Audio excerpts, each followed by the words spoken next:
So, welcome to the first of perhaps one Splitfire gaming podcasts. I'm delighted to welcome my first guest, pride of place, John. Hello. Thanks for having me on. You're welcome. John is a internet painting superstar to rival the likes of Duncan Rhodes. So you do have your own. Well, it's not a channel, is it? It's a Twitch stream. Yes, I sometimes stream on Twitch my painting skills. I have amassed a great many followers on there, at least 10. It's pretty intense, and I like to paint and just generally chat a lot of shit whilst I do it. That's I've guested as a guest. He does paint incredibly quickly. Was it? I think the last one I saw was that Berserker, which went from 0 to nearly done in 30 minutes. Is he even finished? Yeah, he's all done, as is the rest of his squad. So they will make it into my newest Crusade list. If we ever get around to playing again. So that'll be circa 2021, maybe. Something like that, yeah. Of course, as this becomes the biggest podcast in the world, and this has been listened to in, 2030, at the time we are going through some sort of Gellerpox infestation of the world, which will probably be a footnote in history by the time. But anyway, we've been hobby rivals for the early 2000s, I think. So initially it was it? I don't know what we played initially. It was you were Dark Elves and I was Lizardmen. Yes. And then I was Tyranids and you were Eldar. Yes. So that would have been about. It was definitely sixth edition fantasy, and I don't know what edition 40k. I think it was 6 for 40k as well. Yeah. It was the older models, but and then that's been. When did we get back into it? It was years ago now. I'm thinking 3 years ago, but it might be longer than that. Might be, yeah. But I really got back into 40k 2 years ago. So at least, particularly the last 2 years, we've really ramped it up. Yeah, it culminated in that 2 or 3 days worth of non-stop 9th edition 40k, which I think fused my spine together, but that was worth it. Yes, it was a 3-day extravaganza where the first day we played small engagements with, I think it was 500 point lists. The second day we had a bunch of, I think it was 1,000 point games. And then on the final day, we all brought 2,500 points and had it was in total 10,000 points worth of models on one table in one go, which was pretty intense. There was a lot of dead Tyranids at the end of that, I'll tell you. It's a lot of dead everything. Yeah, true. How many knights did you have at the end? How did I start with? I must have started with 6. Started with 6, and I think I ended with 1 or something. I can't remember. It's you have to start taking painkillers halfway through the day because standing and moving stuff doesn't sound like it should hurt, but it really does. It's everything's at that awkward height where it's not quite easily accessible from standing position. Well, the idea behind Splitfire, it was ages ago. I was speaking to my friend Gavin, who I might get on if this works, who suggested you needed a quirky title to attract people in, and he said Splitfire because it's a hobby term. But then it's something that you should never do, so maybe that was a sign. But anyway, the original idea was to film battle reports, which I bought the camera and assumed that would be enough, but I never actually got around to doing anything. But now that I'm absolutely out of motivation to paint, I thought I would do something different. So we'll see how it goes. So the general concept is, if you've ever seen, what did I rip off from? Red Letter Media's Star Trek: The Next Generation discussions, or Desert Island Discs, or Plank of the Week from Talk Radio. The concept's the same. You've got a list of things that you like or dislike, and then just talk about them. And today's topic is armies that we have played. So, as I hastily made the rules up for this, it is armies that we have played at any point while collecting Games Workshop material. So, I haven't decided who is to go first. Do you want to go first, or shall I? Or I'll let you go first, my friend. okay. Well, number 5 on my top 5 lists of armies I've ever played are the Tyranids, which came up before, which I played. I think it was about 2004 or something. I like the Tyranids because they are completely alien. They're totally not understandable. They're not motivated by anything that motivates the other factions. They're just, as far as you understand, turn up, consume everything, and pile on. And the way they strip worlds is absolutely horrific. So I like their fluff. I like their models, although on a downside, they're in need of some models at the moment.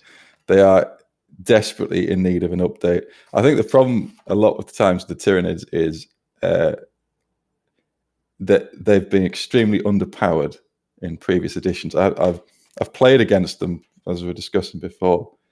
They do have some good things about them, but they need a severe rewrite. But it's worth it. If they rewrote the rules and updated the models, I would spend hundreds of pounds on a Tyranid army.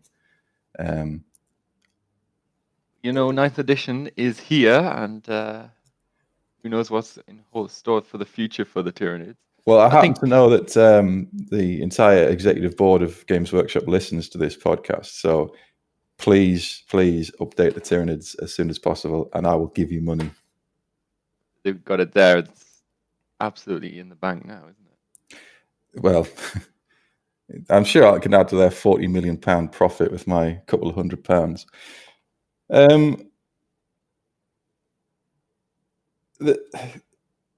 That's what's so frustrating about them. Their fluff is really good, and they are this big threat, and they're fun to play, as I remember. They're fun to play against as well, because it's like, what the hell am I going to do about... Even if I annihilate those 3 squads, that squad there's still 70% of the army left, and they've got good psychic powers. And as I say, the models, yes, they do need updating. The gaunts need to go. They're so small. Like the Carnifex, this is sounding like I don't like them. I do like them. But the Carnifex is now so small. It's about the size of... like even an Armiger is bigger than a Carnifex, and it's supposed to be this big wrecking ball. So the concept of the Tyranids, as I imagine it, should be massive knight-sized things ripping through the armies, and loads of little things swarming around. Like the Gene Stealers, they don't need really updating. They're still quite up to date. And just like this, whatever I shoot at, it doesn't matter because there's still hordes of stuff coming. That sort of panic as an opposing player is that's another reason I like the Tyranids. In my eyes, it's that scene from Starship Troopers where they are defending that little base, and there's just absolutely hordes of these bugs rushing onto them. Right, where he looks over the wall, and it's like, yeah, they've stopped them coming over, and he looks over the wall. And it's you can't see anything for the for the arachnids. Just this tide of them, and then the enormous ones start popping up, and it's like, okay, cool. What do we do? Yeah, that is what, if they get... If the 9th edition gets the feel like that, I'll buy them. I also like it's in the fluff in the background. The Imperium doesn't seem to understand that the Astronomicon is what they're focused on. So they're trying all these attempts to stop them and break them and divert them, but they haven't seemed to click that the Astronomicon is what they're going for. But they can't. Even if they did, they can't turn it off because then they'd be they wouldn't be able to move. No, the Imperium of Man would not be able to function as an entity without it. So it's They could do a lot. They could do a lot with them. It's Yeah, because the other fluff is that like what we've seen of the Tyranids at the moment is basically almost like the scout bits of it. It's not actually the main body of the Tyranid as a whole yet. So it's been hinted at, isn't it? That this is just like scouting into the galaxy and seeing what's there for them to steal. But there's that other theory, isn't it? That they're actually running from something else behind them. So if that's true, what is it that they're running from? I'm not sure I believe that one, but that's quite an interesting one. that's a hard one to take, that one, because it seems to me that the Tyranids wouldn't instinctively run from anything. No, it's just a conspiracy theory as to what might be behind it. Oh shoot! I forgot my tinfoil hat. I'll dig it out for the next one. That gives you a 6+ save under the. I thought it was a 6+++. Feel no pain against logic. Join me next week when David Icke will be telling me his his top 5 Tyranid conspiracy theories. Have you ever fought Tyranid? Well, you have because you fought mine, but not in the new. You did. You played Dean's Tyranids, didn't you? Yeah, I did. I played Dean's Tyranids. It was an extremely small game. There was only 500-point battle, so it's not truly representative. But they're fun to fight against. It's always satisfying to dump lots of shots into something, because the smaller ones are very squishy, so it's satisfying to blow those up. But the other issue is once you start dumping shots into the smaller ones, you're effectively wasting your time because it's the big ones that do all the heavy lifting for them. So it's a difficult balance to strike between them all. That's what I found. It's what do you call it? Target saturation. I think that's the technical term. If you waste your firepower on a big group of weak units, then the big things can get through. And it's the old distraction Carnifex tactic. If you point everything at the big monster coming through at you, then it lets the little things just do whatever they want. Especially since it's now objective based, I think just seize all the objectives straight away, and you're stuck. Yeah, I saw a Tyranid list that had won a competition, and it was very unusual kind of looking one because it didn't have the usual kind of threats in it with the exocrine and things like that. It was a whole lot of gaunts and warriors, and I believe the adaptations were all about survival, and they were just flooding points and taking them and holding them, and not doing a whole lot of fighting, to be honest. I can see that working because, well, obviously it did work, but if you get a runaway lead at the start, that's pretty unassailable by the end. It's very hard to come back from that, in my experience as a non-professional, not very good tournament player. The objectives kind of work for some armies. They work well for, and again, for others, it's a difficult one. Not for another army, which is on my list, but I'll come to that. Tyranids got absolutely nerfed in between. When I did them in 6th and in 7th, they totally nerfed them. It was that Robin Cruddas fella. For some reason, everything that worked for the Tyranids just got turned down. So, and then they got it again in the edition after. So, if they could show them some love this time round, that'd be much appreciated. Because I like the concept that the Imperium is trying to sort all these problems out. It's split in half at the minute, and there's Tau and Eldar screwing stuff up, but also it's getting massively invaded by the Tyranids, and there's not very much they can do about it. And they're not really Was it Kryptman decided to blow up a few planets, which he was dismissed for that, or whatever they call it in the Inquisition. Oh, was he excommunicated or something? I think he was. Somebody correct me on that, but I'm sure they weren't entirely on board with this idea of blowing up planets in the Tyranid, in the path the Tyranids were going to take in an attempt to stop them. because then they tried to re-divert it to what's that orc planet called? See, this is why I should have done my research.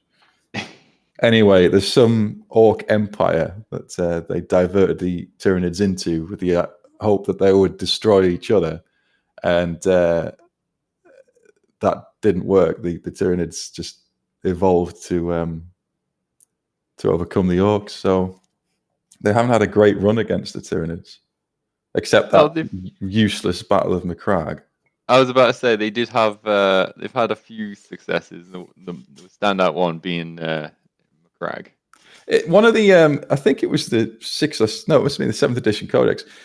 All these stories in it are about how the Tyranids just get a pasting off the Imperium. Like, well, I've bought this book. I want to hear how great the Tyranids are. And it's like, oh yeah, then they were all destroyed by the Space Marines turn up and they all get killed. Well, this is the army I'm supposed to be enthusiastic about, and you're just saying how much they get destroyed. Well, most codexes are just a list of triumphs of the army in question.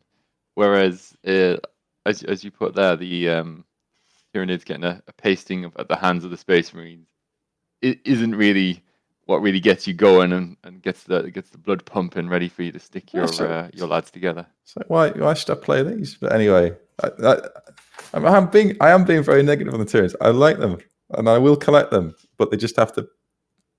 You have to make some new models, new gaunts, make the Carnifex the size of a knight or something, or bring in some. Everything is upscaled now, so they need something huge, like something knight-sized. That because they had that Hydra Titan, but I'm not doing resin, and that's an old model now as well. Something a bit smaller than that. The Hydra Titan looks terrifying to field. I mean, not in the sense that it's a big scary model. It's just huge and incredibly spindly, and the thought of all that resin on those tiny thin legs, that's my skin off, honestly. Yeah, that one of those legs snap, and you have to buy a new one, I'd imagine. Yeah.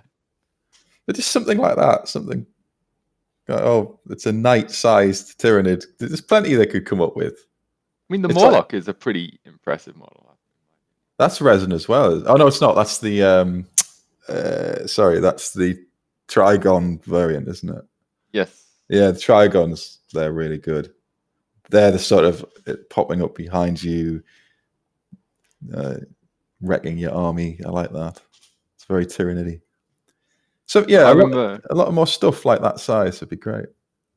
I remember having a very, very old Codex of the Tyranids back before they had their new visual update, when they had the very old models.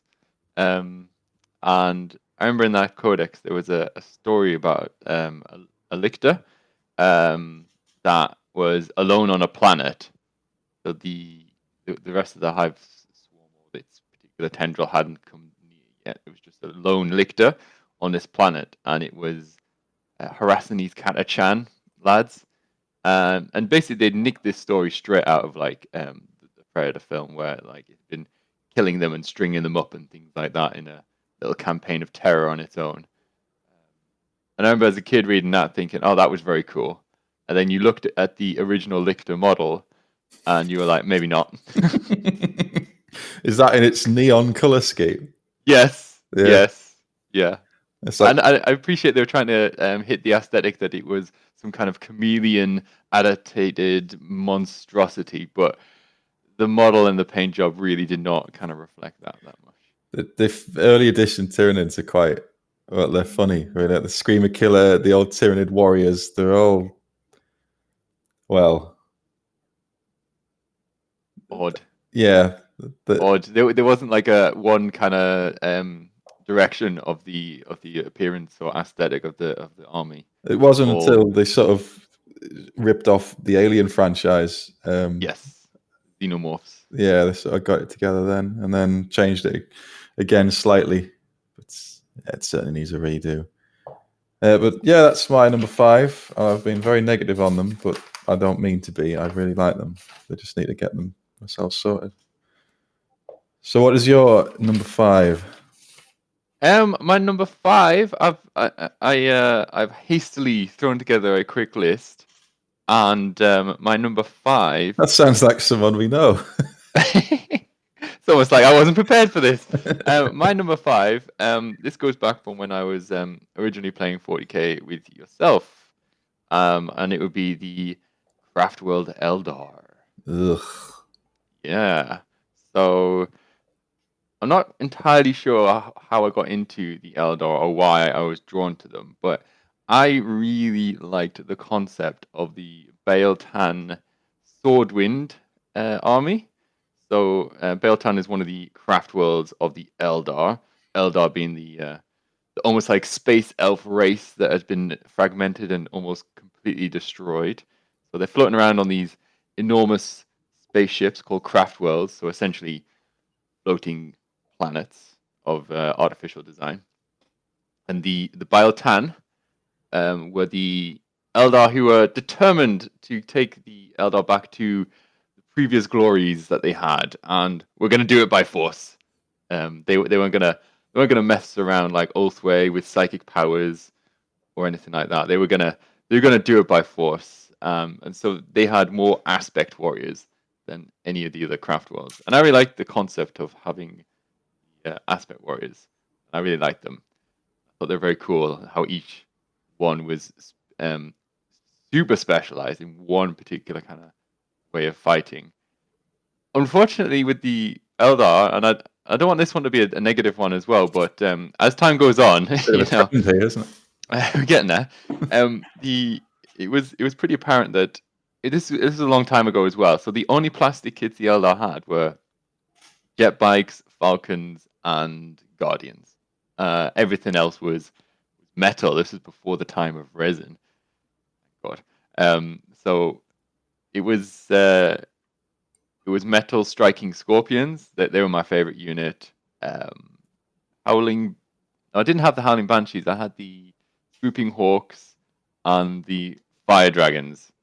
And truthfully, I could never get the army to work for me properly because every unit was so specialized. If it ended up facing anything, it wasn't designed to beat. It was just going to lose in a straight up fight.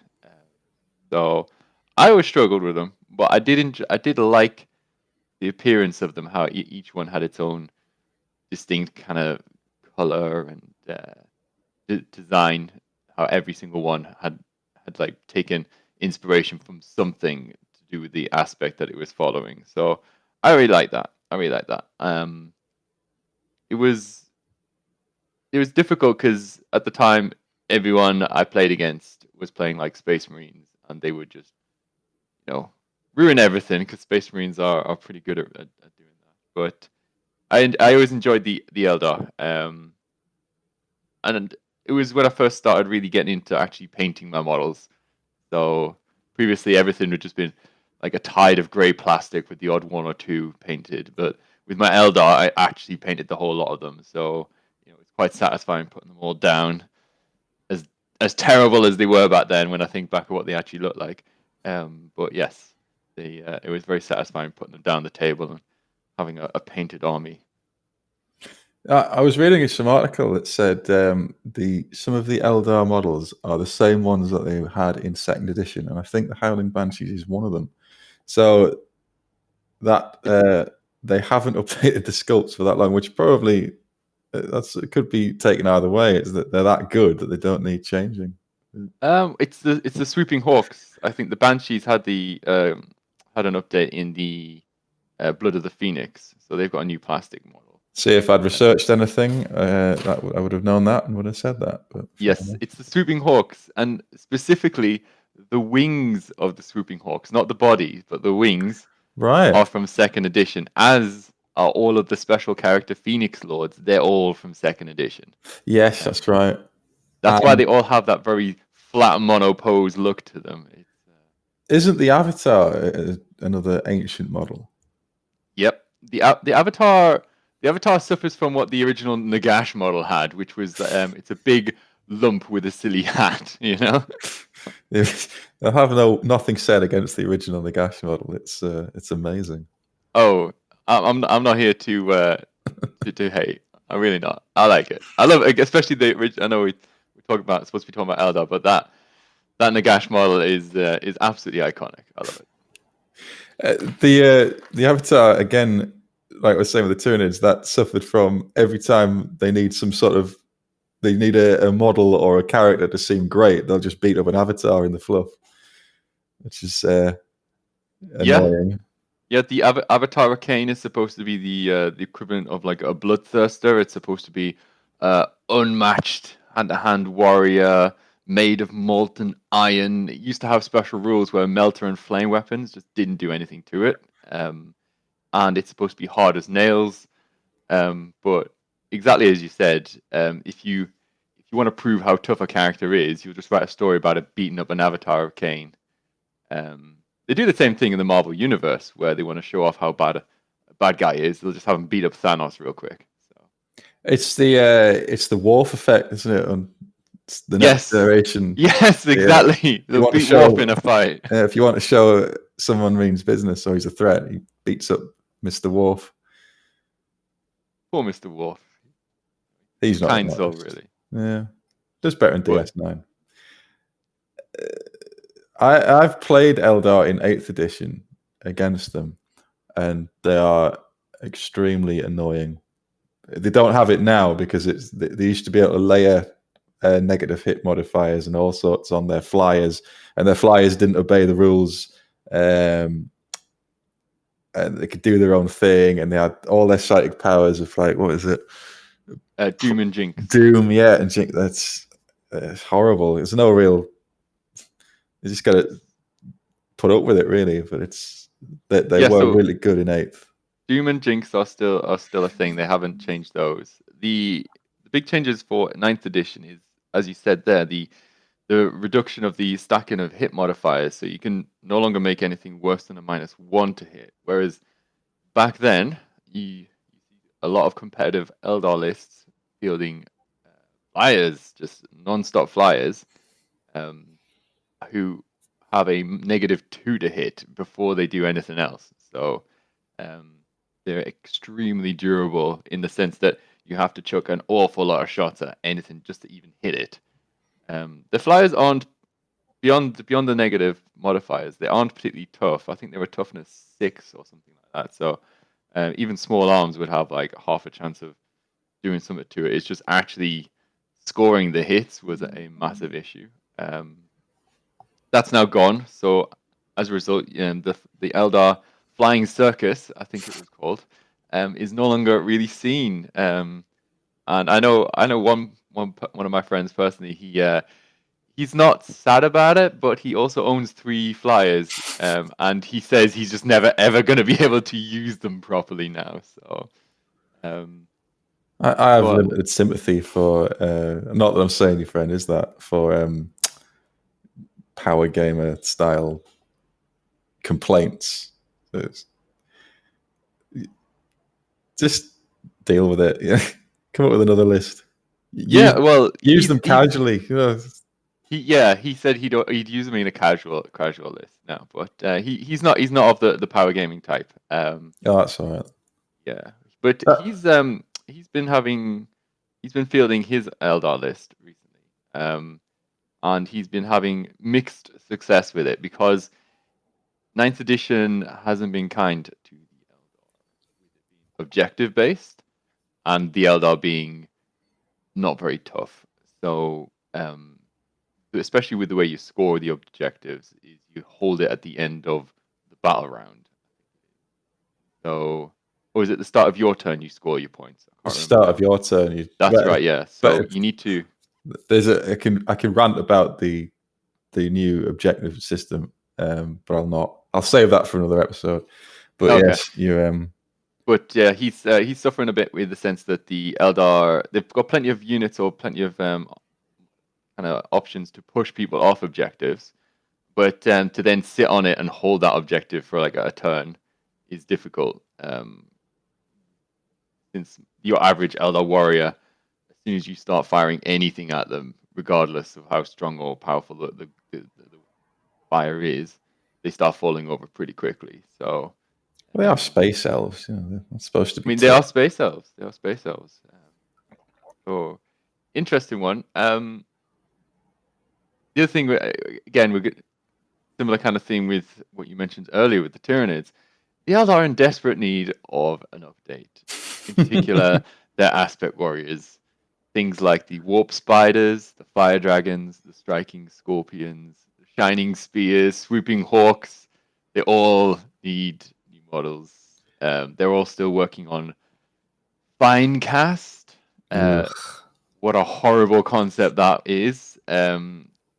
Awful. I'd prefer it if they just kept to the metal models, but I don't play Eldar anymore these days, so I'm not going to be overly triggered by that. What do you think about their fluff then? The whole dying race thing. I think it's interesting because I really it's very different to Warhammer Fantasy in the way that the Chaos Pantheon came about, because in 40k Slanesh was born as a direct result of the Eldar race. Yeah, they're all massive pervs, aren't they? That's how their entire empire collapsed. So while I wasn't a massive fan of like, oh hey, I want to play the Eldar because they are a bunch of, sexual deviants. I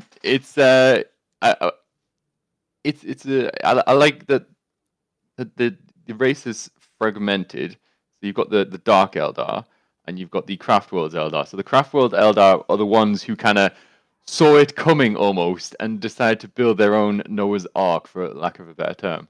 And then when the shit hit the fan, they were off. They were like, "Oh, see you all later. I'm in my boat." So, but it is interesting. They did take a lot of parallels straight from the fantasy side of it. They sort of ramped it up to 11, though, is it? Because elves in fantasy are, they're dying, but there's only about, I don't know, a couple of million Eldar left, if that, in a galaxy of how many humans are there? Trillions? Uncounted. Even the Imperial Man doesn't know how many planets it actually governs at this point. So, and that's with them losing planets all the time as well. They're all supposed to be the sneaky manipulators, aren't they, the Eldar? Because they can't really deploy their entire. Even if they did deploy their entire armed forces at one go, it wouldn't be that much. No, they don't really go for the massive engagements. So it is difficult, like lore wise or fluff wise, to justify like fielding 10,000 points worth of Eldar in a battle, because you'd have to like be like, oh, this is an unbelievable like. This is the race. Yeah, this is it. Yeah, this is their entire like armed force for this one particular kind of craft world or whatever.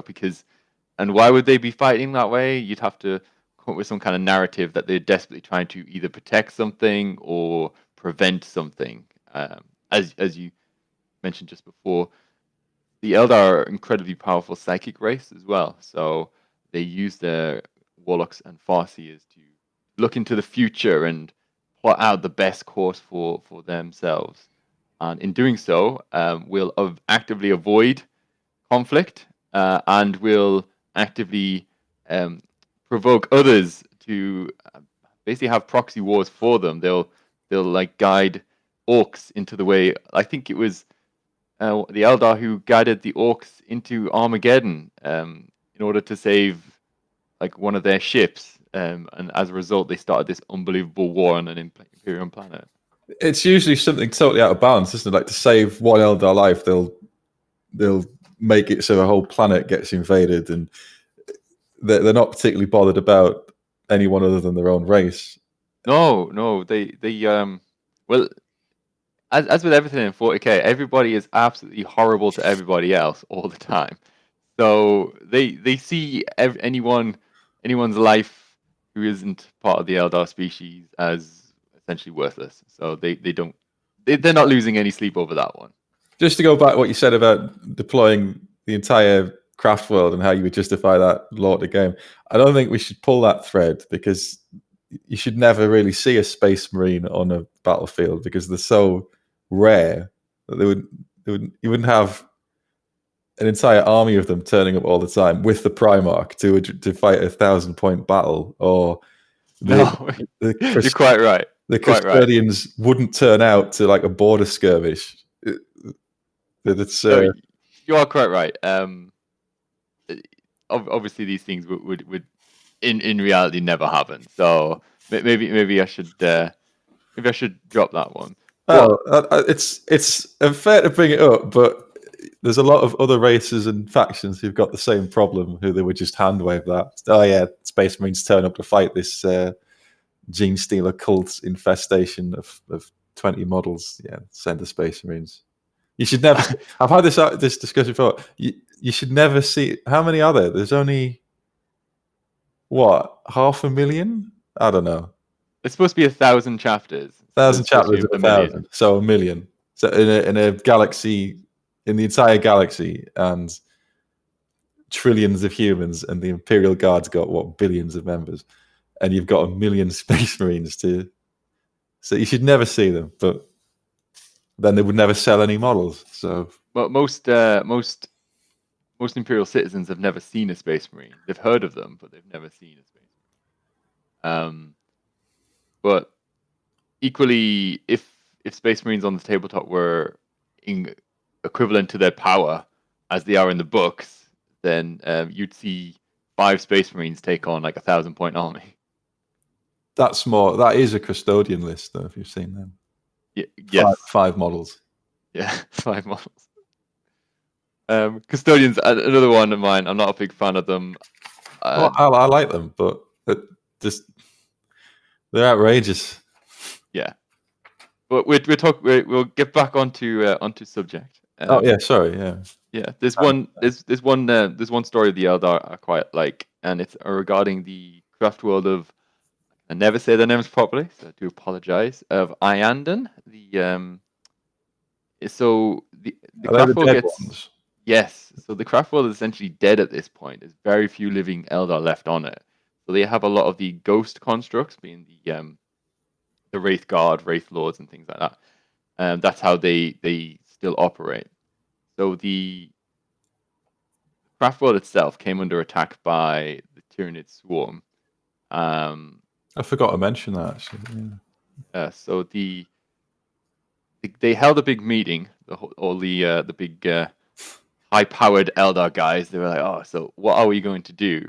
And they went through all the different kind of options available to them, and they ended up deciding to make a stand and fight for the Craftworld, because the Craftworld's not just the people who live on it, because the Eldar are doomed to lose their soul to Slaanesh at the end of when they die. They hold their soul within a soul stone. They all wear a soul stone, so when they die, their soul goes to that, and then the soul stone is then transferred to their craft world, and it joins. I think it's called the Infinity Circuit inside there. Is that right? Yeah, that's to stop them going to Slaanesh, isn't it? That's it.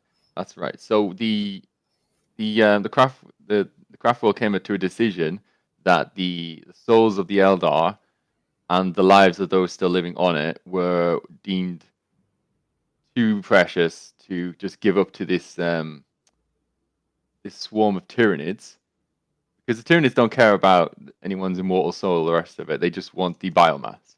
So they stood and they fought. They did repel the Tyranids at the end of the day, but the cost was absolutely catastrophic. The rough world of Iandan is essentially dead. There's so few Eldar still on there. So yeah, that's. But I really enjoyed that one. They even have one of the Phoenix Lords sat in the meeting, and apparently he doesn't say a word through the whole time, except for when they come to the decision to fight, and he just simply nods his head, and off he goes.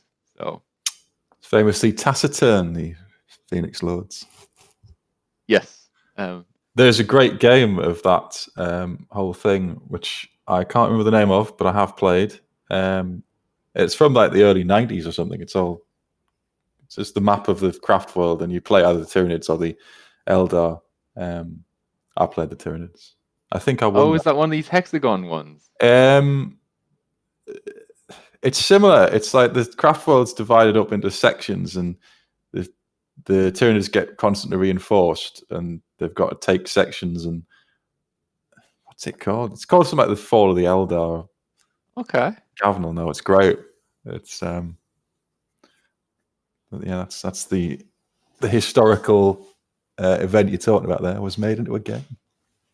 Yeah, Have you seen the old Battle for Armageddon. It's the same kind of thing. Okay. Same kind of. I think it was the same era. There's another story, and I can't remember the name of it, but it's the Tyranids up against the Eldar on a Craftworld, but this Craftworld was destroyed in this battle, and I believe. Hang on, I'm getting my story mixed up here. There was a big battle between the Tyranids and the Eldar. See, neither of us did any research for this. Yeah, that's terrible. A zone thrope snuck onto the Craftworld. Oh, this is Malantai you're talking about. That's the one, yeah. So he snuck on, and they weren't aware of it, and it managed to get into the Infinity Circuit, and it sucked up all of this immense psychic power. So this psychic-powered Tyranid got even more psychic power, and it ended up becoming so powerful it destroyed the entire Craftworld. They used to have rules for the Doom of Malantai, Zoanthrope. Yes, and he's actually still a special character, I believe. I think they took him out. Oh, really? I thought he still had rules, or is he one of these legends? I think it could be a legend. They took him out because it was another thing where they nerfed the Tyranids, that they'd taken the Doom of Malantai out because he was really good. He had some effect where everyone in a range around him had to roll or die. Essentially, it was something like that. Oh wow! Okay, that's a bit much. It was. I forget his rules, particularly what they're called, mini wargaming. The Matt from there, he used to use them all the time. It's just a cool little story. I like. He did have rules. Well, I'll wrap it up there for the Space Elves for now. Well, my next one is the Tomb Kings from Warhammer Fantasy Battle. They have got great fluff. They are such a well-executed theme. And it's sort of it is a tragic story, what happens to them, but that they sort of half bounce back. And I also like Setra the Imperishable is one of the greatest characters in either fantasy or 40k. He's such an arrogant bastard, but everything he does gets results. So it's another of those things where it's like, yeah, he's brutal, he conquers the lands and all that, but he makes his country a great place, and his subjects love him for it, but also are terrified of him. And I know it's just ripped off Egypt and it's the mummy and stuff like that, but that split when they split the undead up in, was it 5th? Yes. And it's like, oh yeah, it's just to sell more models, and it probably was. But what they did with the Tomb Kings, I think, is fantastic. It's ancient Egypt, big construct creatures like the Shabtis, bone giants. The sad thing about the Tomb Kings is, although they're one of the first 8th edition fantasy releases, they didn't get enough models, again, like the Tyranids, before fantasy was imploded. So the updated models look really good. Like the Tomb Guard, they're really good. They're great. The up-to-date Tomb Kings are good, but you're still gluing them together. Well, sticking the army together with the old, I think, 6th edition skeleton warriors with their chunky hands and stuff like that. So it doesn't really mesh.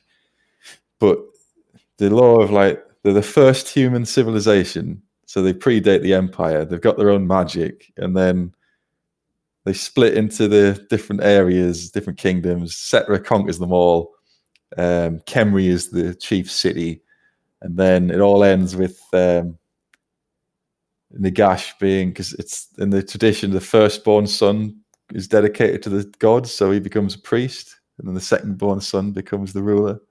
So his jealousy over that, inventing necromancy from some kidnapped Dark Elves, and then just destroying the entire area in some sort of mad vengeance quest to rule it. And then that whole plot line with Al-Qadazar he's the king who beats him, and then he gets beaten and captured, and then the Skaven, in their one selfless act, which is, well, it's to their benefit as well, I suppose, give him the fell blade, and he kills Nagash, and that's the awakening of the dead.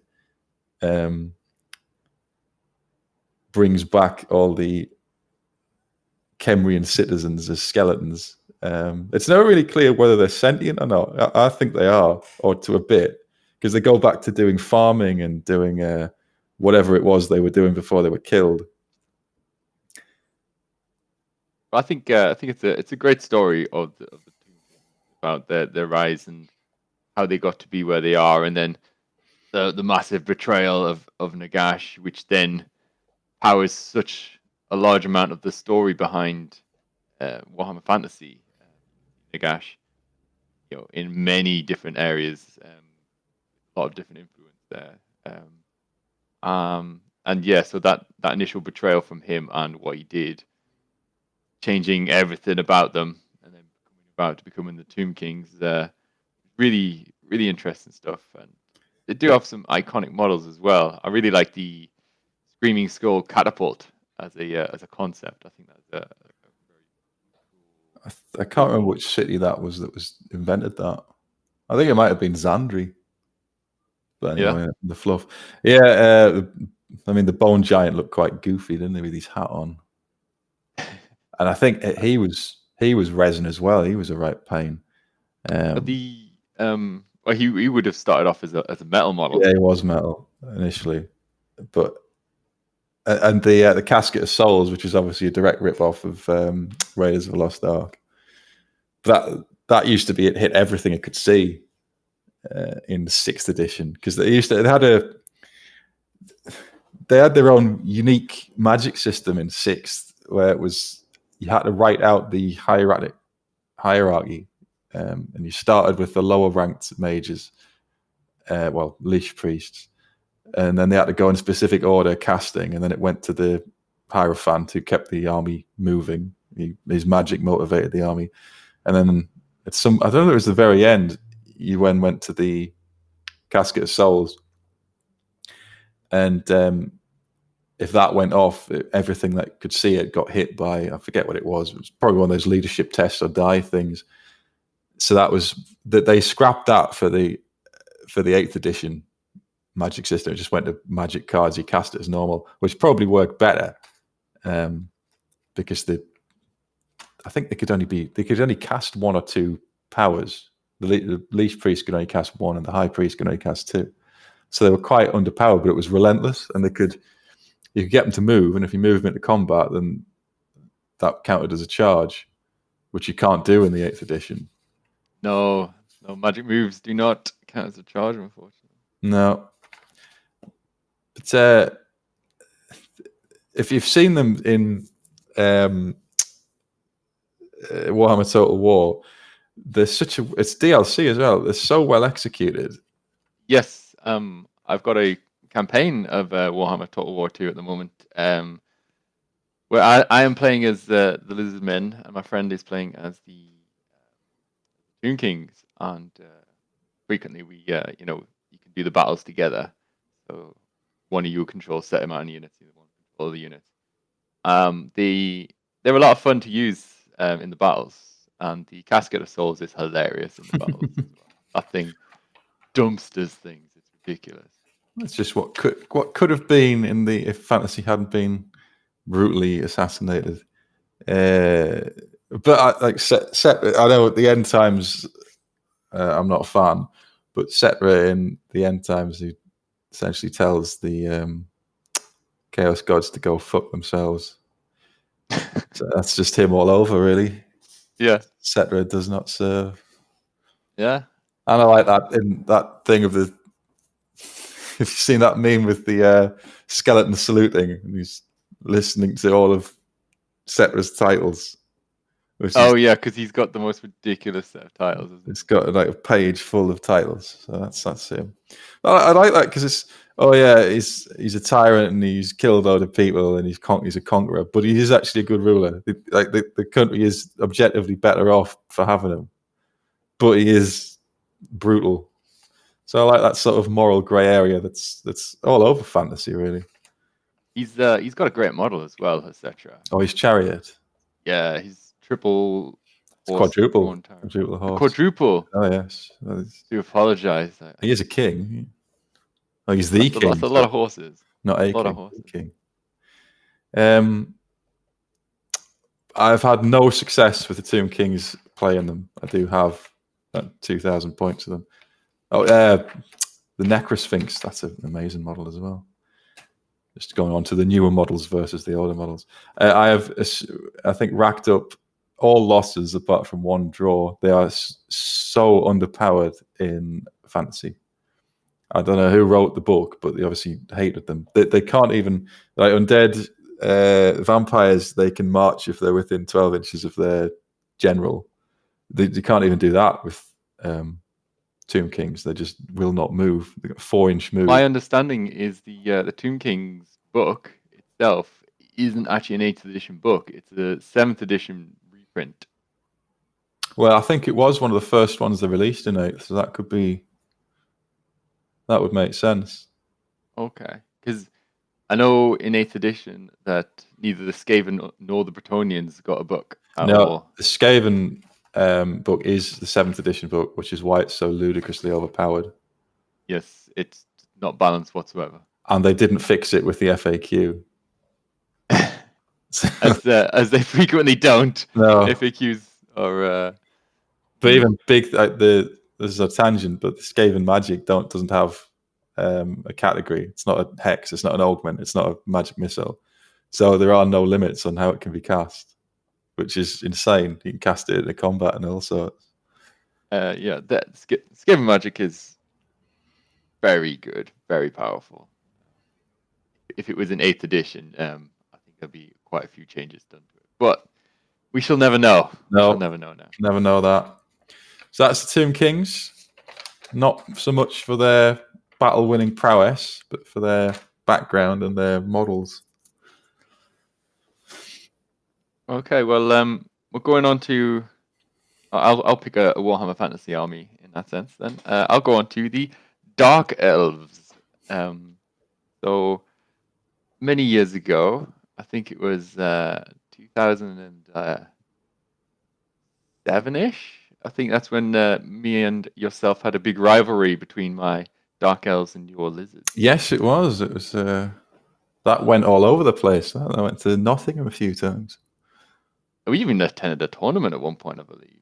Don't start me about that. We'll not mention that, but we did go tournament playing. Basically, anyone who doesn't measure properly and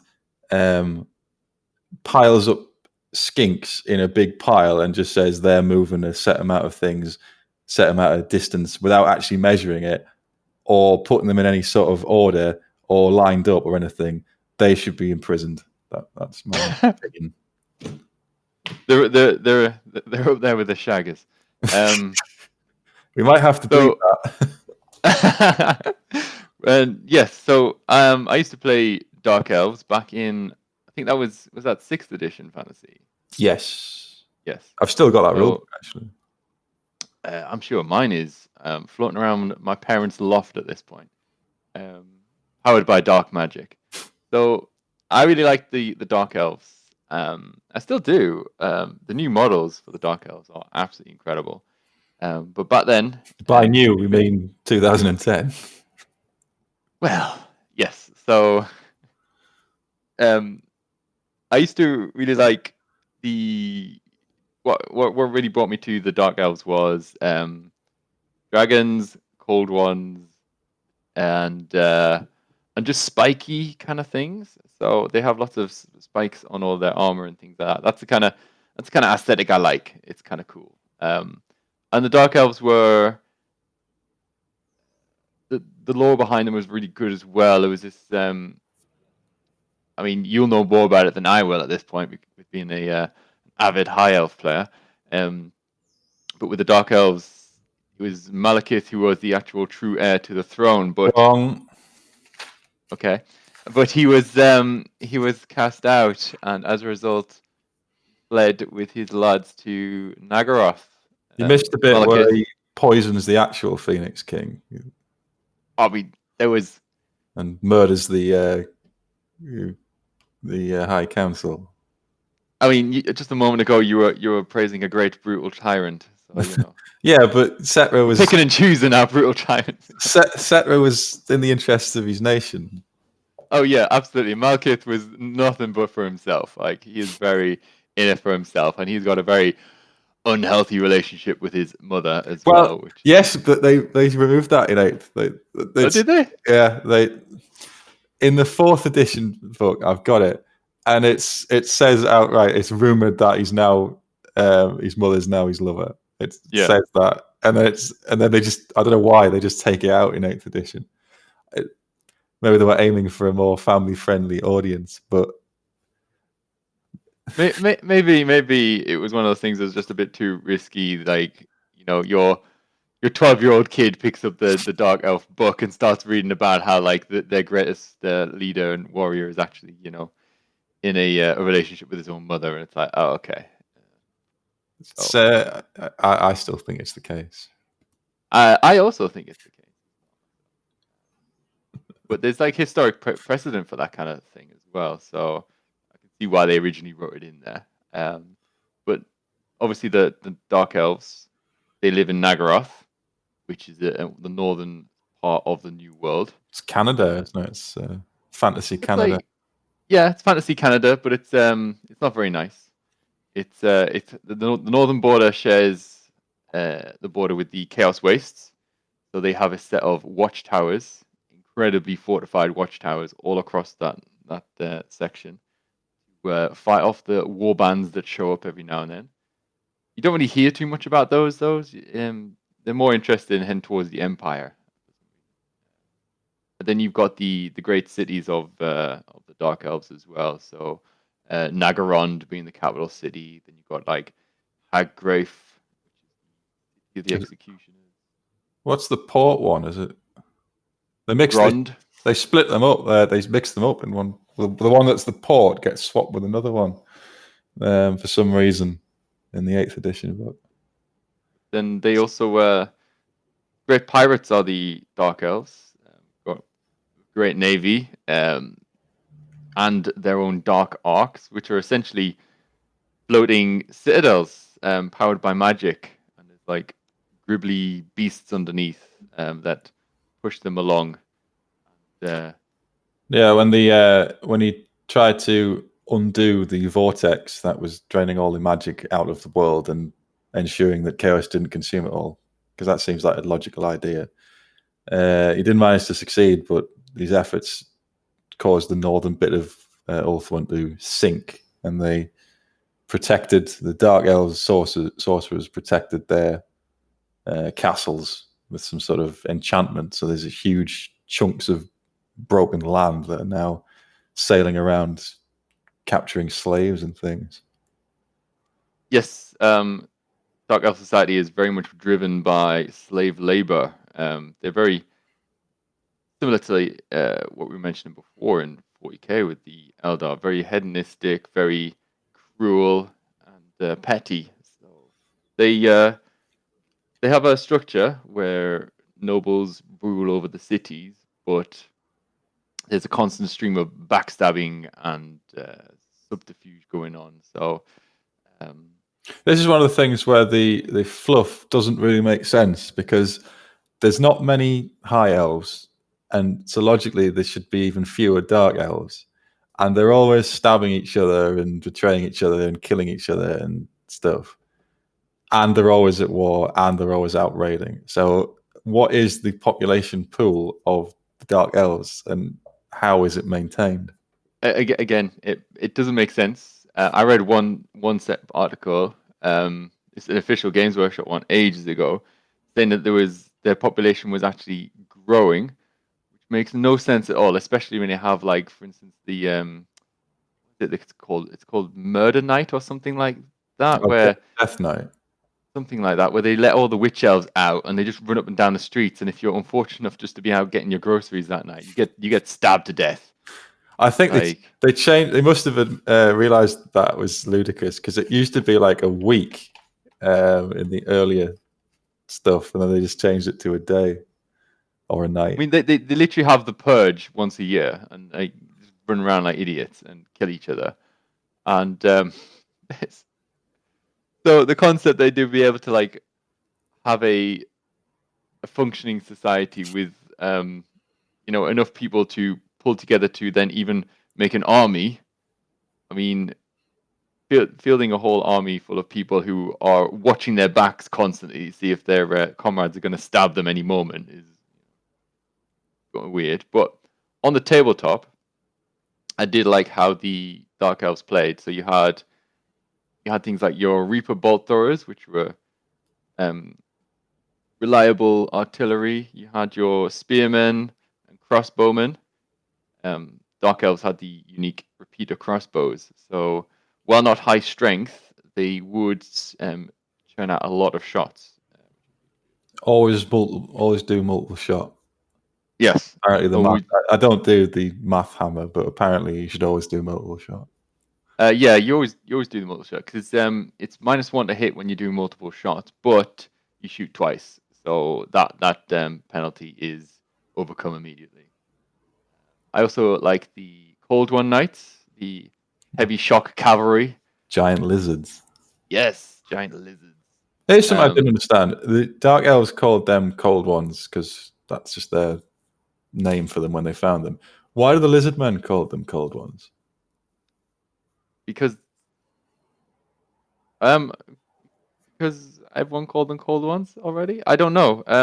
You would think they would have a different name for them, but the idea is that they share that same, because they're same part of the world, in the new world, that they I guess just kept the one name for them. But you're quite right. You would expect the Lizardmen who have been here longer to have their own name for them.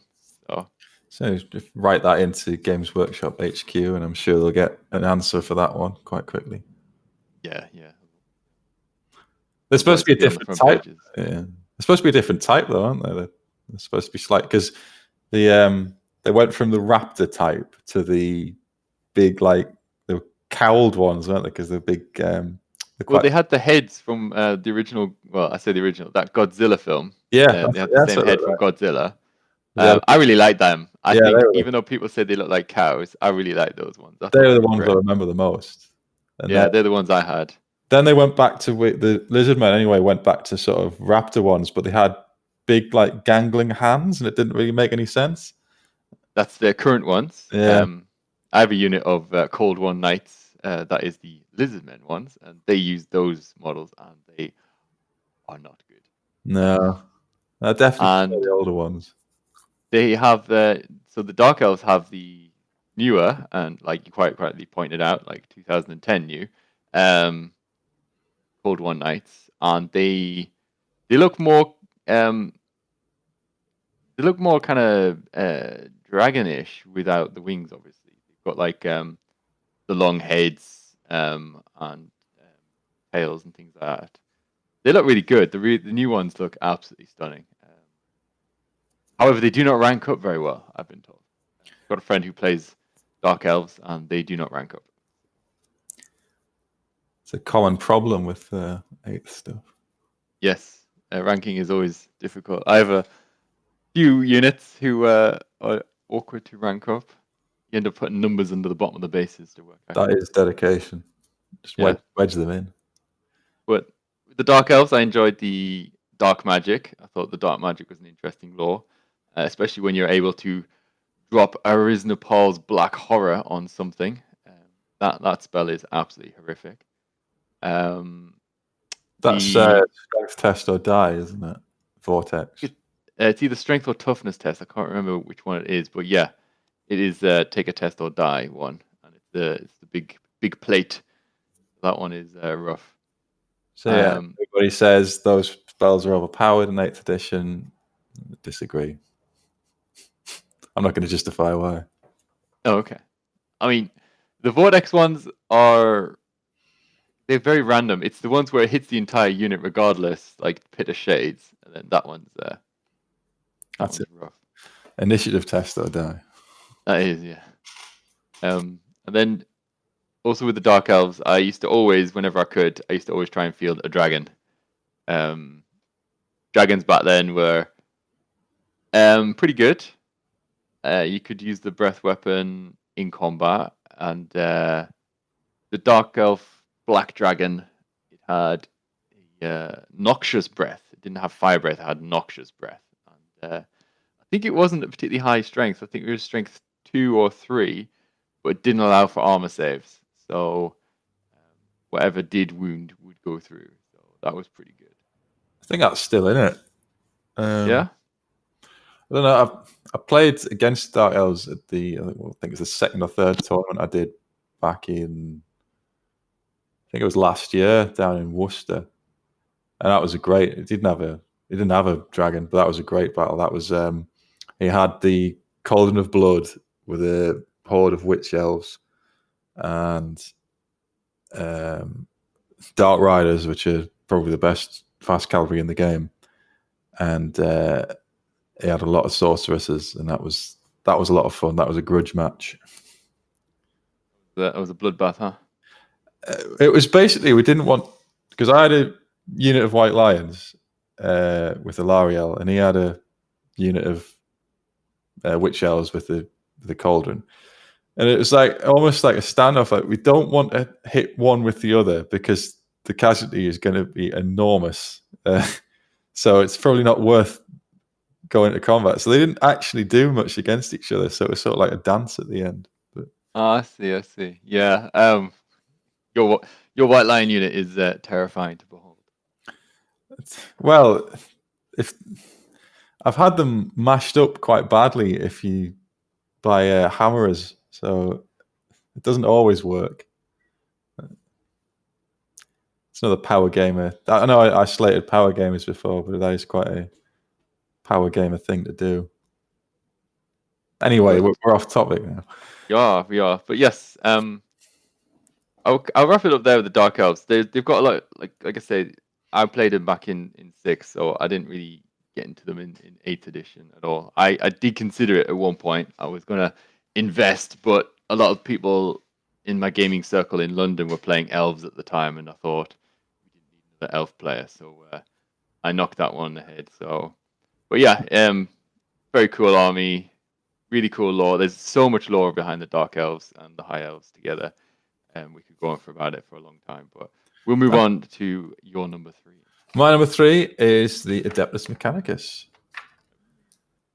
So the Adeptless Mechanicus rule Mars as a sort of they are a cult of technology who've sort of blended religious rites with maintaining machinery, and they're half of the Imperium. So they run the Forge Worlds. They provide the armor, the weapons, and it's I like the admech because it depending on your point of view is depending on what you think they're actually doing. It's perfectly justifiable to say they don't really know what they're doing. They're just reading from equivalents of hymn sheets and rituals. They don't know what the rituals do. They don't know what they're designed for. They just know if they do that and they believe in it, then this system will work or this thing will be built. The other way you can look at it is like when they're doing machine chants and things like that, they're chanting the instruction manual. So they're just reminding themselves how they're supposed to repair something or how they're supposed to deal with something. And there's no real right answer for it. So it's like the thing that I'm noticing appeals to me on all of these sides is that, again, that grey area. The admech are either they're like religious hermits who can't evolve or do anything. They're doing things and they don't know why, or they do know what's going on, and just their way of doing things just looks like religious observance from the outside. I mean, they do believe in the machine god and the motive force and things like that. So they do have a religion based around it, but what they're doing is also logical, and once you explain it, it does make sense why they're doing it. So I like their fluff. Not sure about the because this is probably going to come into it soon. The Void Dragon, The old Void Dragon. which is supposed to be a Catan shard that's buried under Mars, and that's been influencing the direction of Mars from the start. However, the counter argument to that is if that's real, then the Emperor, when he defeated the Void Dragon, did that on purpose to start the cult Mechanicus, to get them to maintain the technology and things like that. So it's all up in the admit, it's all up in the air, and the models are fantastic. The Tech Priest Dominus model is one of my favorite models. Just the whole body horror look of it. He doesn't have. He's got spindly legs. He's got all these tendrils coming out, and he's Pope's hat. The hats are great. Yeah, there's a definite theme. We like the models. Nagash, Tech Priest Dominus. Yeah. What do you call him? Mechanicus got a hat as well. He's got a very silly hat. So that's the fluff side of it. It's really great, and I like how it's in the original Treaty of Mars. It's like the Emperor and I think it's the Martian Parliament at the time. They realize that they can't go to war with each other to conquer each other because it'll annihilate each other, and the Emperor doesn't believe in religion or anything like that. So they just sort of fudge it. They just say, you're part of the Imperium, but you can do your own thing. And we accept, and they're saying, well, we don't, we worship the machine god. And they latch onto this thing of the Omnissiah being the machine god's avatar. So they just said, oh yeah, the Emperor's the Omnissiah now. Everyone's happy. So it's like such a fudged compromise, but it works. Yeah, it was when he unificated Terra, the Emperor. So he took Terra, and it was at that point he looked to Mars, and obviously the Adeptus Mechanicus was it's the cult Mechanicus at the time. It's not an Adeptus. Sorry, the cult Mechanicus. Sorry, I do apologize. Yeah, but because it was Mars was one of the few planets during the Age of Strife that actually prospered and did well. Mars recovered. It went into a massive civil, well, not even civil war. It just melted down the society, and the terraforming devices weren't maintained. So the irradiated desert came back, and sections of them, scientists and things, just went into underground bunkers. And when they emerged, they developed this whole technology and science-based religious practice, and then they just spent the rest of the time purging the surface of mutants and all sorts to take control of Mars, which is the first Forge world. And then they send out these Arc Mechanicus. That's what it's called, isn't it? Arc Mechanicus. These massive ships. They could start working out when the warp storms, when they weren't so prevalent, they could start working that out, and they would send the ships out, and they formed the other Forge worlds, which they later discovered during the Great Crusade. So they're quite forward thinking. Yeah, because during the Age of Strife, at one point, they visited Terra, obviously being neighbors.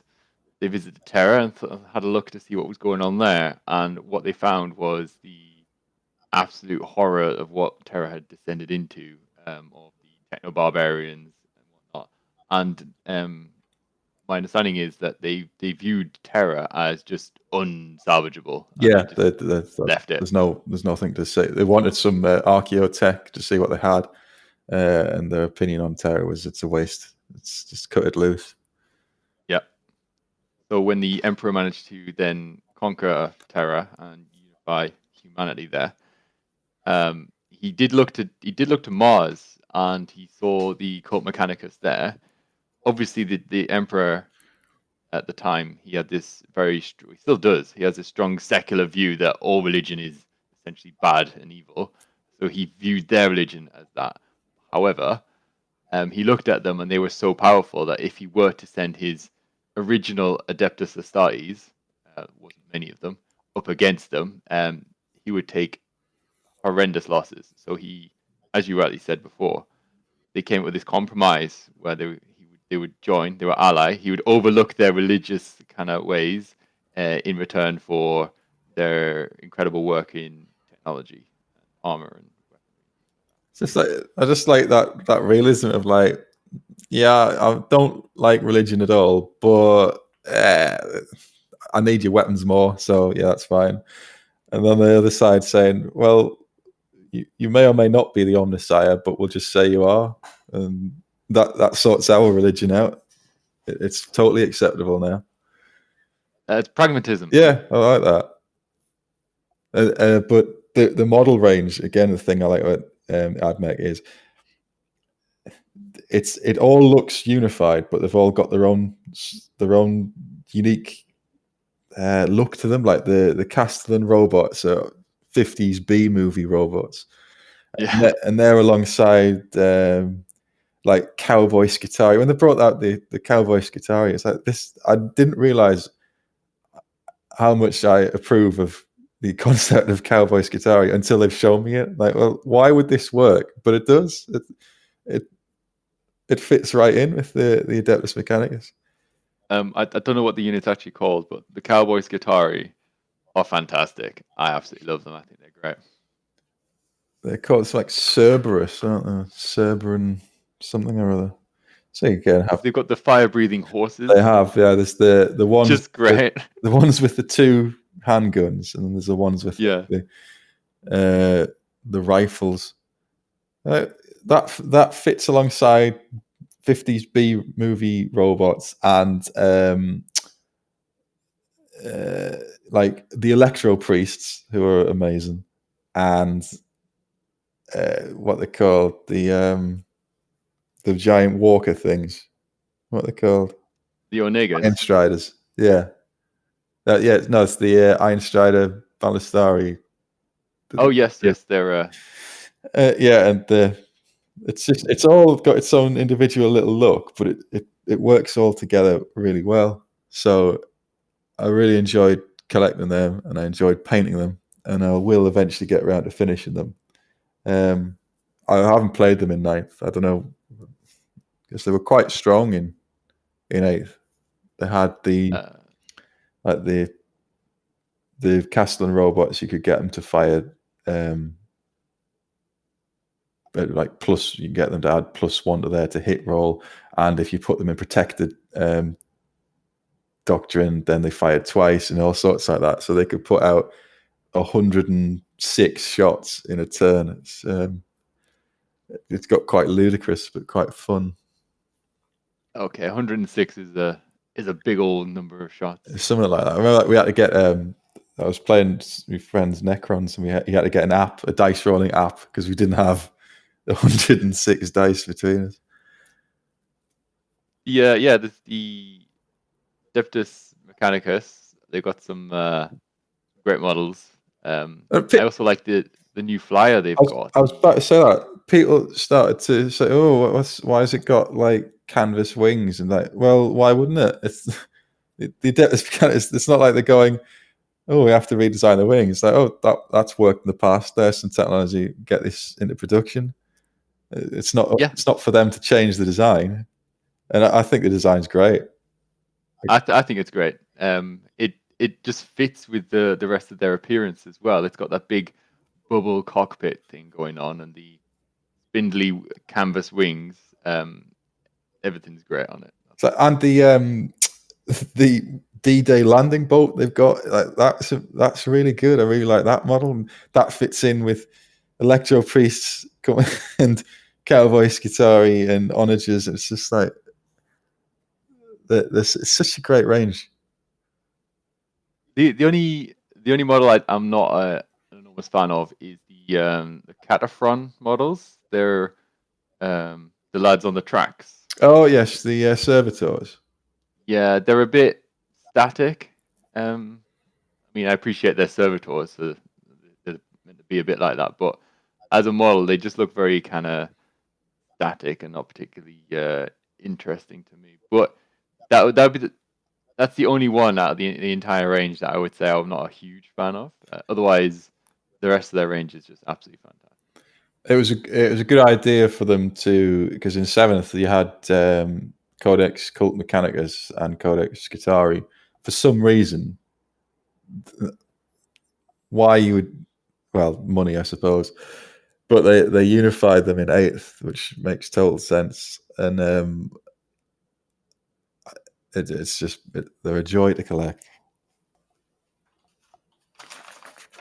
So that's my Adeptless Mechanicus choice. What's your number 3? My number 3 is now. I hope I'm not stepping on your toes with this one, because I hope I'm not picking one of your lists, because my number 3 is actually the Lizardmen. Oh, you haven't stepped on one of mine. That's Crisis. Okay, cool. Then I think we're good for the rest of them. So Lizardmen. I remember playing them back when it's one of my first games of Warhammer Fantasy, when the Lizardmen were originally part of the box with the Bretonnians. That was that famous Lizardmen invasion of Bretonnia. That I have no idea why that would happen. Or... When the Lizardmen invaded the southern France. Lizard sieging a castle. I remember it's 5th edition, isn't it? It's the castle in the background. Lizardmen fighting knights. Don't think too much into this. No, but I remember I had that set. I bought that set. I say I bought it. I was a kid. My parents bought it for me, and I love the Lizardmen from that. All very static, kind of monopose. It was like a body. You stick his arm on, you stick a shield on, stick him on the base, and he's done. But the Saurus, the Skinks, and I eventually branched out and picked up Slan Mage Priest, the original one. He's like a big. He's a frog holding like a pimp cane almost. Yeah, some of that one. He's got his little minions carrying him about as well. He's got his entourage carrying him on their shoulders, and that was essentially the crux of my Lizardman army. It was a bunch of. Oh no, I had a salamander as well. I remember I had a salamander. So that was a fire breathing beast of Lustria. So the Skinks would prod it, and you'd roll a dice to see how much fire it gobs out. And then if you roll poorly, it doesn't fire at all, and it eats a skink instead. Or D3 skinks. I think roll D3. Find out how many skinks it gobbles. And if it gobbles all your skinks, I think it removes itself from the tabletop because it just wanders home or something like that. It used to in 8th it rolls on the monster reaction table. I think so. It goes. Oh, okay. Maybe it goes berserk, or it's just not bothered. Or... Yeah, they tend to kind of stand around idle once you start rolling on the monster reaction tables. Yeah, there's only one way they go crazy and start getting frenzied. The rest are just. Yeah, you have to roll a 6 to do that, I think. And then I think they immediately attack the nearest. But that was my first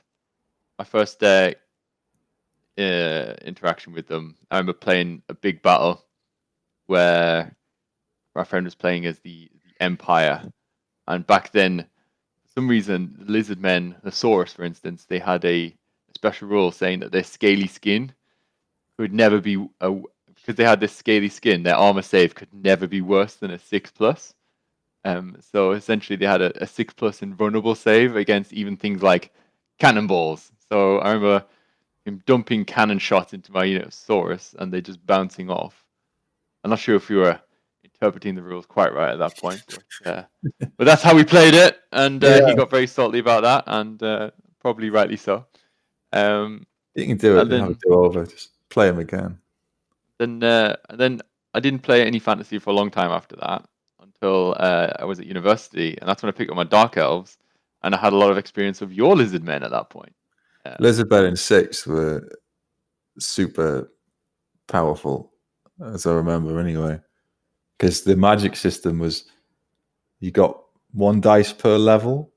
So Slan were level 4, and then he could also roll if you took him to the second generation slan, which is like the most powerful one. He rolled an extra dice per magic roll or something like that. He had some insane casting rules. Yes, I think you got like I think every time you try to attempt to cast, you get an extra power dice for free. Yeah, And I also believe he had +1 to his casts and dispels as well. that would make sense because you never got +1s in 6th. You didn't add your level to the casting anyway. No, you just added like a +1, and then on top of that, I believe, yeah, I distinctly remember you always having a magic item where you'd hold magic dice in there, power dice in there. Couldn't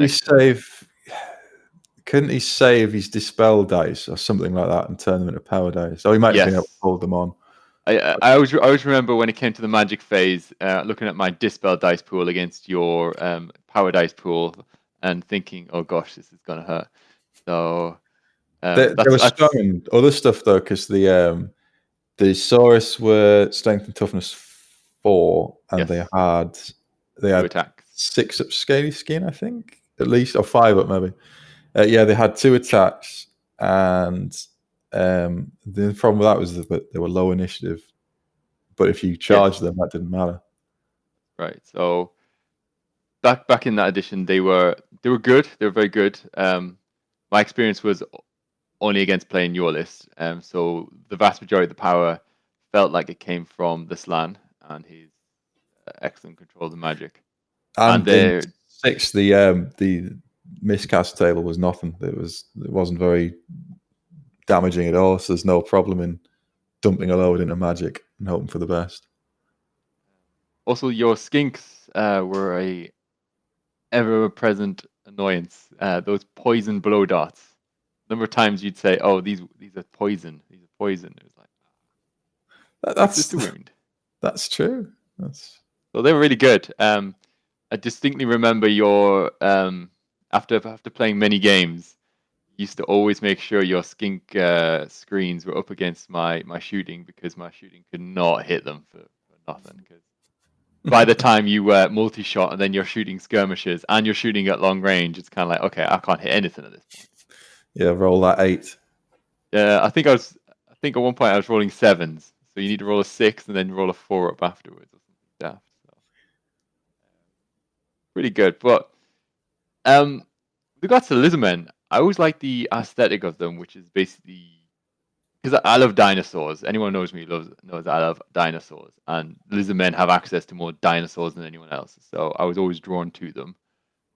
I also like the bright colors and the gold and the kind of the Aztec kind of theme to it. So very much stolen that kind of aesthetic from that kind of part of history.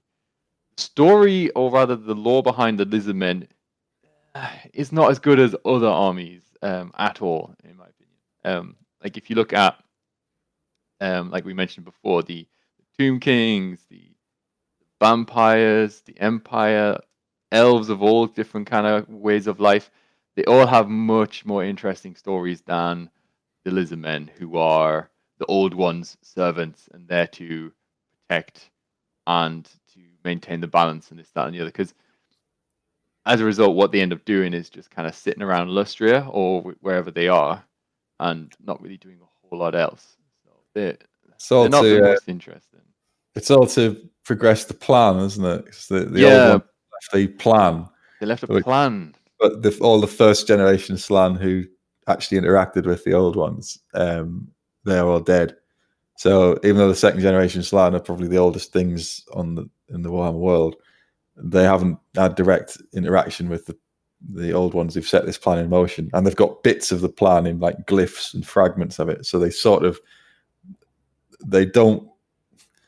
like to think about what the plan might be and what they might do, but they're not very big on taking a lot of action, except for Mazda Mundi, who is strange in that he's extremely active in the world.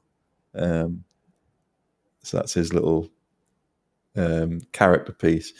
But yeah, things like where the World's Edge mountains were all realigned because that's what they thought the plan required. and that ended up destroying the Dwarven Empire and sort of adding to the decline of that race. And there's all this was Sotek, was he? That's the skink god. He's not one of the old ones. Snakes. Yeah. He's not one of the old ones, and he's only mentioned on like one glyph. So most of the mage priests at the time were, well, this is probably not part of the plan. But as it turns out, he does end up becoming one of the major gods. But very influential in repelling the clan pestilence. Yes. Assault on. That's what's he got? Tenon Howan, the prophet. Yes, he's the prophet of Sotek.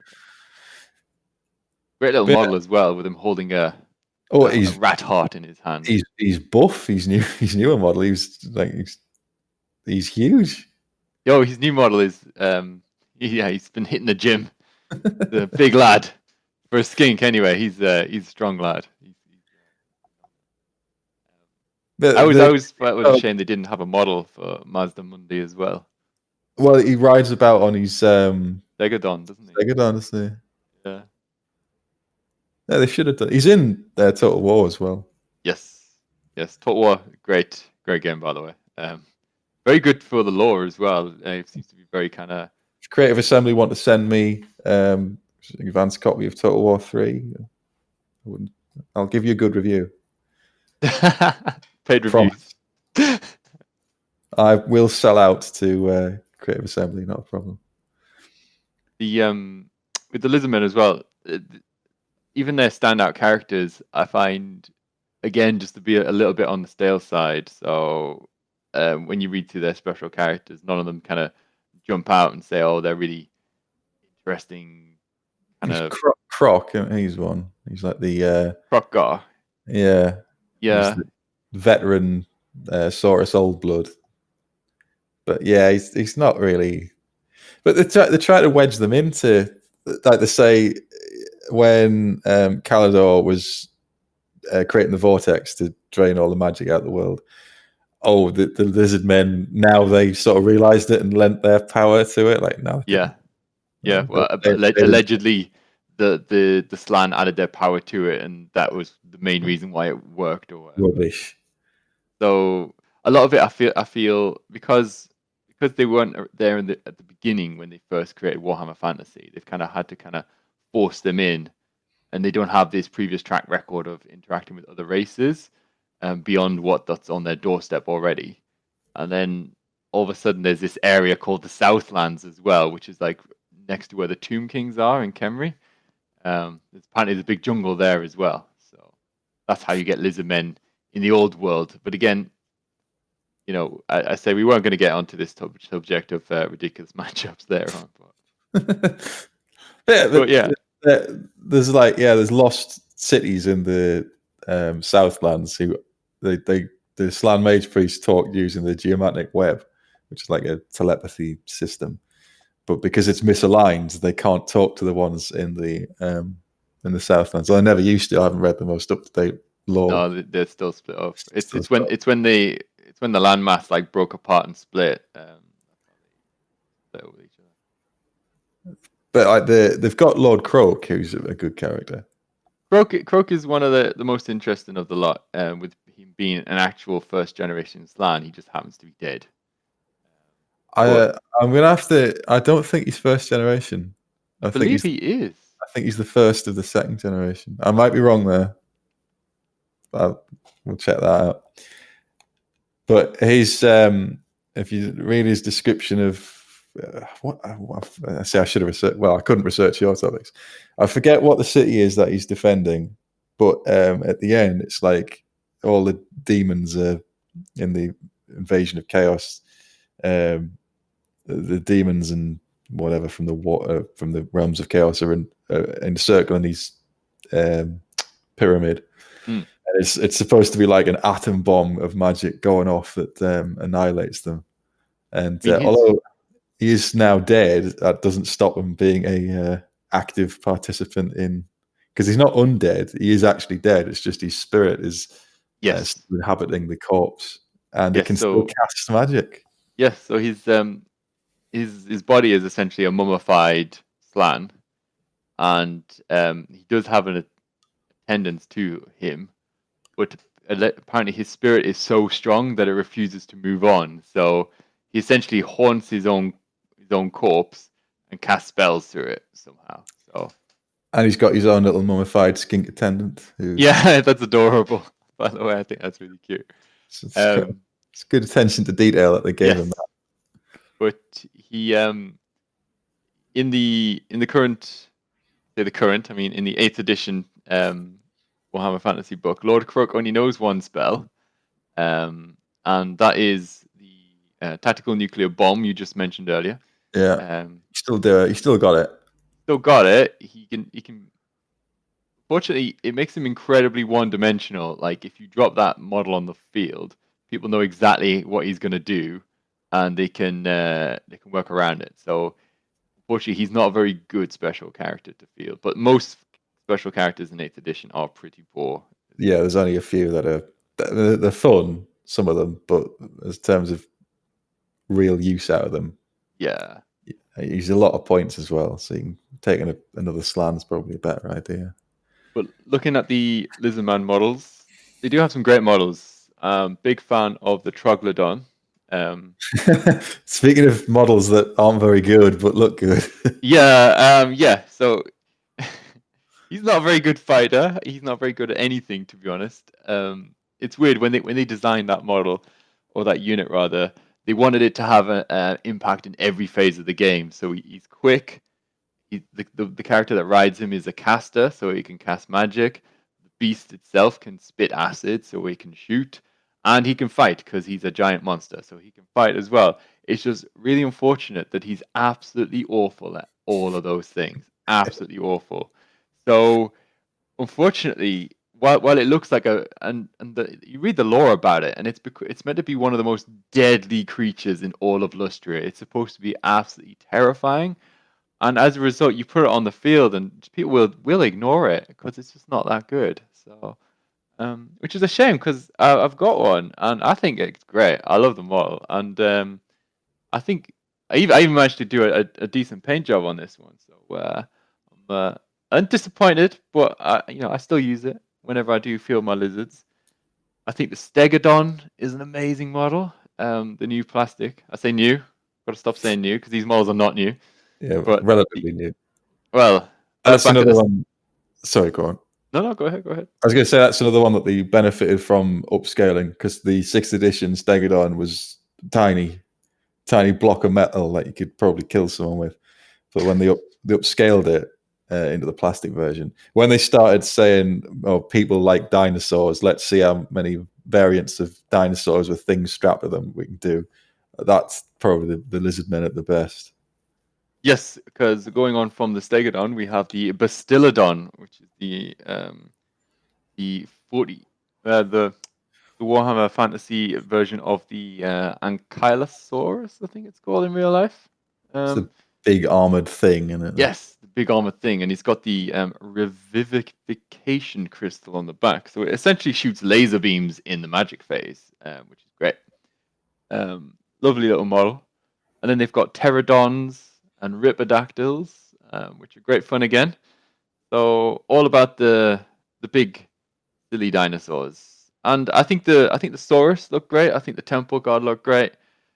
They are very monopose because they are old models that would fit in slaughter bases. So they're very monopose.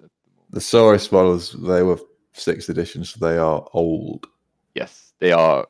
They are old. They have parts of the army which is like the bigger monsters are. Their models are fine. I think they're great, but the infantry units in particular all could do with a bit of an update. Which they're never going to get. I mean, this the Lizardmen, known as the Seraphon. No, they're not. No. We're not going to talk Age of Sigmar. None of that. But yes, I think the Lizardmen are great. I think their lore is a bit stale, but I feel that they are an important part of Warhammer Fantasy. It's one of those things in the background that you don't really think about. They're not flashy in that kind of sense, but I do enjoy the Lizardmen. I like playing as them. They're very reliable because of the cold-blooded rules. Oh, They've that's got that. annoying. That's yeah. It's when you roll 3 dice and think, oh, double 6. Oh, and a 1. Oh, they're not going Yeah. anywhere.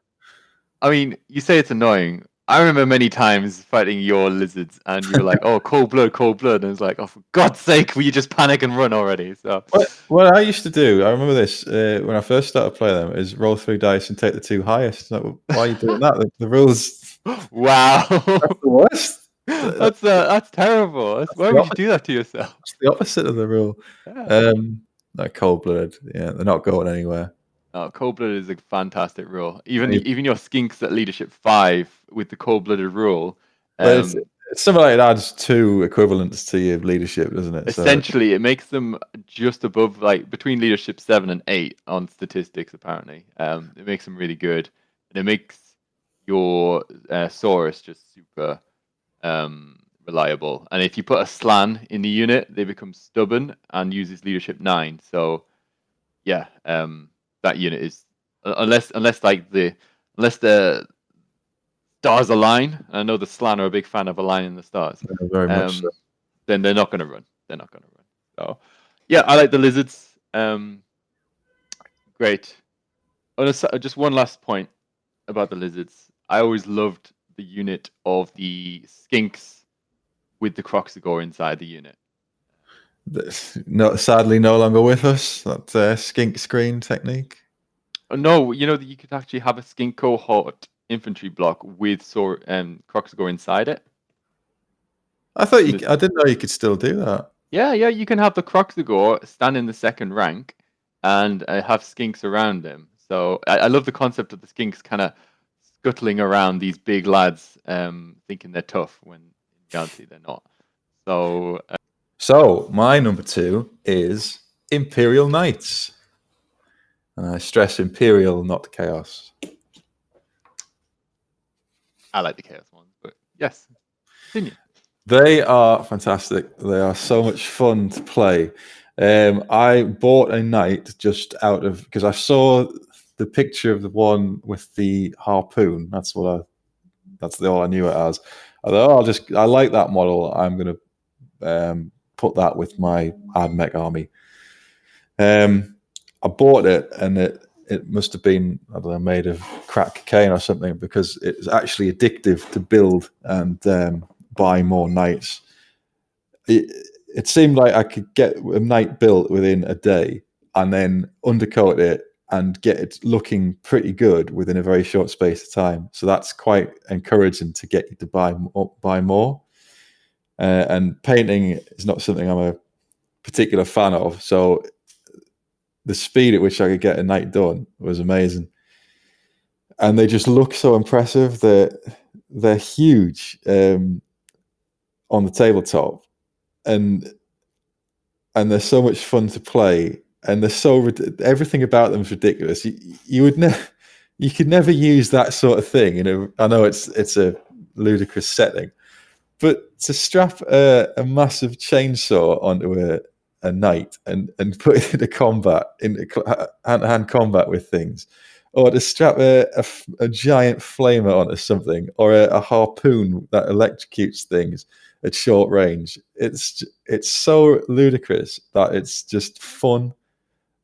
Every game I've played with my knights has been fun, even when they've been destroyed. And the secondary to that is the lore is good as well, in that again this grey morality thing.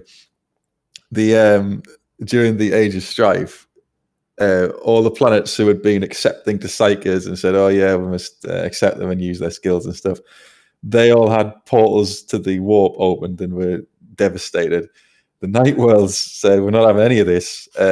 Psychers will just be burnt, and we're not having it." So they survived they survived through it with not that much of a problem. So just like that thing, yeah, they did burn all the psychers, and it was the right thing to do. So it's like that. I just like that that sort of morality that they're putting on it. And the houses of the knights, they're all, the nobles. Some of them are very much like, oh, I've got to look after the little guy and adhering to the duties of a knight, and they're just great.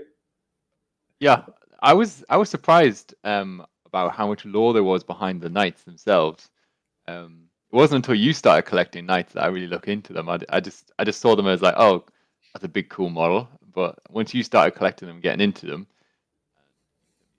really impressive pictures of your kin. They photograph so well as well. It's so easy to just because of how big they are in relation to the other units on the game. So I've taken thousands of photographs and bored people to tears on Instagram with them. But that's probably my second favorite part of the hobby in total, is after playing, is taking photographs of the games, and the knights just look so imposing, and there's some of the best models that I think Games Workshop have produced. And the Valiant, the first one I bought, is probably my favorite knight model. Although I like the Gallant, just because the Gallant is such a ludicrous concept of an entirely close combat giant walker. It doesn't make any sense, and it's brilliant. And he just barrels in as fast as he can, tries to chop up as much as possible before he explodes, and hopefully takes more stuff out with him. And it's just, yeah, I've been at the wrong end of that against your knights. That wasn't fun. No, but knights to play, it's total alpha strike. If you get your first turn and it goes well, then you've got a good chance. If you go in second and things don't, and you start, because if you lose a model, that's 25% of your army gone in one chunk. Yeah. So when you feel the Gallant, you're always taking that risk, aren't you? That you want to get first turn. Yes. You said to yourself that he's essentially the Uber distraction Carnifex, because you just charge him right up, and then it's a case of he hits something in hand to hand, and it's a case of your opponent then has to make a decision. Do they spend enough firepower or combat capability to deal with him, which then leaves your other knights relatively unharmed, or do you try and neutralize him or ignore him? But again, you can't, because that thing in hand to hand is so powerful. It's a very difficult one to deal with effectively, especially when you pull out that stratagem when he dies and he blows up regardless. Or he blows up on a 4 rather than that's a 6. That's it. So that's so good though. That one. Even if he dies, he's going to take something with him, hopefully. But you expect him to die. Yeah, when you play like that, you're essentially offering him up. So you are making that sacrificial. Sounds very well thought out. I just thought I'd barrel him forward and see what happens. And it's a different play style as well, rather than, because you haven't got much to work with at all. You've got 4 models sometimes. So, and again, talking about Splitfire being the topic, the name of the channel, Splitfire becomes incredibly important, because if you dump an entire knight's firepower into one target, you can overcook it. So do I fire everything at this target to make sure it's dead, or do I try to go for a couple of targets because they're high threat? Because you have to declare all your targets before you start shooting. And then if it goes drastically wrong, you're thinking, well, this volcano lance should be able to kill that thing, and then you roll a 1 for the number of shots, and then you miss. Like, right, I've got nothing else to deal with that issue. I'm going to have to hope that doesn't come back and bite me. So it's quite tense to play as them, because it may seem like it's all just alpha strike and if everything goes well, it's fine. But when things start missing, and when your knights start exploding, and you're left with one knight on half wounds to deal with 50% of an army that's left, right, how am I going to get out of this one? And especially with the new objective-based system for 9th edition, parking them on objectives is possible, but they don't count as scoring. What is it, like object secured, whatever it used to be? They don't count as that. So they've got to kill everything on the objective. So they're good at killing. They're not so good at holding. but people say Knights is now like a low tier army. I'm not saying I'm great or I'm like playing top tier players, but I've had a reasonable amount of success with them, and they're still fun.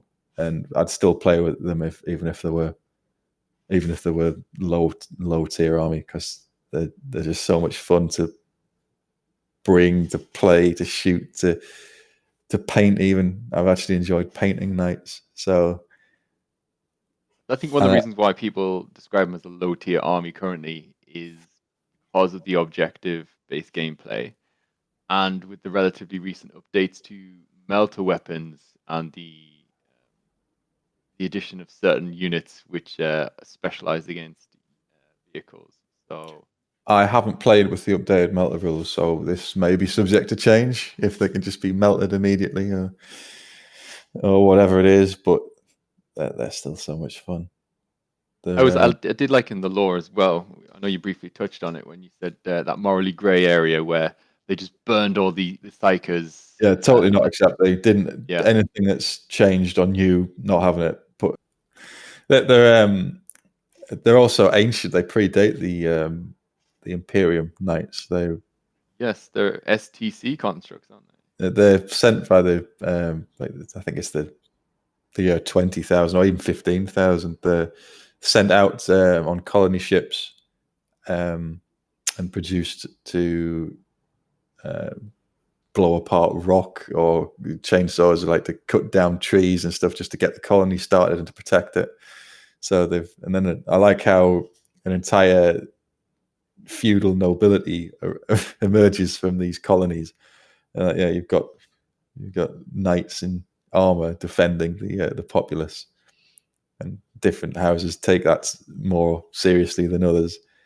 But they've got a relation because they're split into Imperialis and Mechanicus, but they've got a good relationship with the Adeptless Mechanicus because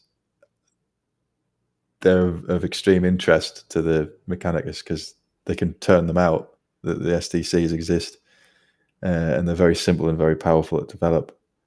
So, and the night worlds are very rich in resources.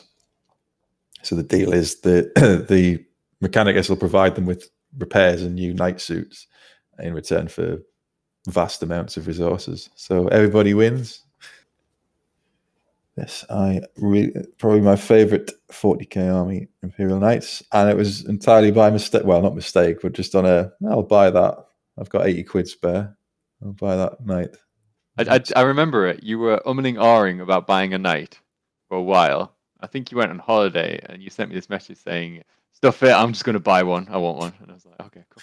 That's the best way to address any issue, I think. Just do it. Yeah, Knight Valiant. That's what I'd be if I was in the 41st. I would be some like Imperial Navy slave loading the guns until I died of overwork. I'd be a knight in a Valiant suit. I'm glad we can pick and choose what we are in the 41st millennium. Why? Well, yeah. Why wouldn't I be? But anyway, what is your number 2 choice? My number 2, and this was a hard one for me to choose between one or the other. Really hard. But I ended up picking number 2 as Goblins. So you can guess what my number 1's going to be. But I put Goblins as my number 2 simply because I haven't really done any work or played any games with my Goblins for about 18 months now. So I've been very much focused on a different army instead. So Goblins, I used to play a big Orc and Goblin army. I had a massive Orc and Goblin army. And I used to use lots of Orcs, only a few Goblin units.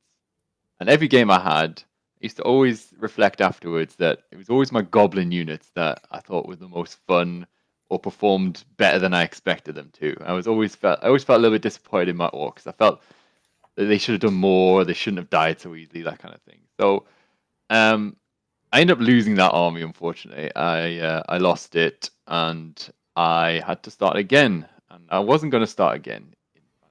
But after chatting to a few people, one of them being yourself, I was like, oh no, I need to get back into the hobby. We need to do this again. So I started picking up started picking up goblins at first because I always enjoyed the Night Goblin unit. I think Night Goblins in particular are great. I think they're fantastic. They are sneaky, they are cowardly, and they are just absolute little shits. I just love everything about them. The randomness of playing that army, you never play two games which are the same. So every game you play is different. You get all of the silly artillery pieces like the Doom Diver. I love the Doom Diver. That's ridiculous. I love the squigs. All the squigs, like the giant squigs, the squig hoppers, the squig herds. All of that stuff's great. Trolls, spider riders. It's all fantastic. I love it. The one thing I say about playing an exclusively goblin list is do not expect to win any games, like ever. So if you win a game, that's great, well done. But it's normally because your opponent either played terribly or rolled very poorly, and it had nothing to do with you. Really. So There's a surprising amount of people who do play all goblin lists, and it's almost an intentional or self-harm. Yeah, well, the other thing with the goblin list is it's complete opposite of what you were mentioning before with your knights, because your knights will have very quick turns because you have like 5 models or 6 models. That's it. With the goblins, before you even start moving anything, you have to do a swath of checks for everything. You've got animosity tests, you've got stupidity tests, you've got random movement, and then you're probably going to have to take some kind of rally test because something will have wet itself and run away. So What's the standard goblin loads. leadership? Is it 4? And your Night Goblin the leadership of a Night Goblin is 5. The leadership of a Night Goblin Warlord, so a Lord character, is 7. So average human leadership. yes, Right? yes. So your Lord, who rallies the troops, has got the same leadership as your average farmhand. So it's quite funny to play orcs and goblins with goblins in particular, because the ritual at the start of rolling, I'm going to do this, and this. Let's roll the animosity tests at 1, at 1, 1, 1. Like, right, so half my army is now fighting with the other half. It requires some quick thinking to recover from your army sabotaging itself. Well, you roll the animosity before you make any declarations, so you at least find out what's going to behave itself before you start sending out orders. The issue is when your big unit that you're relying on in this next turn passes its animosity test, but the one next to it fails it, and then when they roll on their table, they end up throwing poo at the nearest friendly unit, which happens to be your big fighty unit, and as a result, that unit will throw poo back at them. And so neither of them do anything you want them to do, despite the fact the original one passed its animosity test. So it gets that can be a little bit frustrating. But like I said, you play this army purely for the experience and not for any kind of like looking to win anything. So I mean I also like the variety of it, because you've got things like you've got your fanatics. I like to field trolls. I like to field the giant. You've got the giant spider as well, haven't you?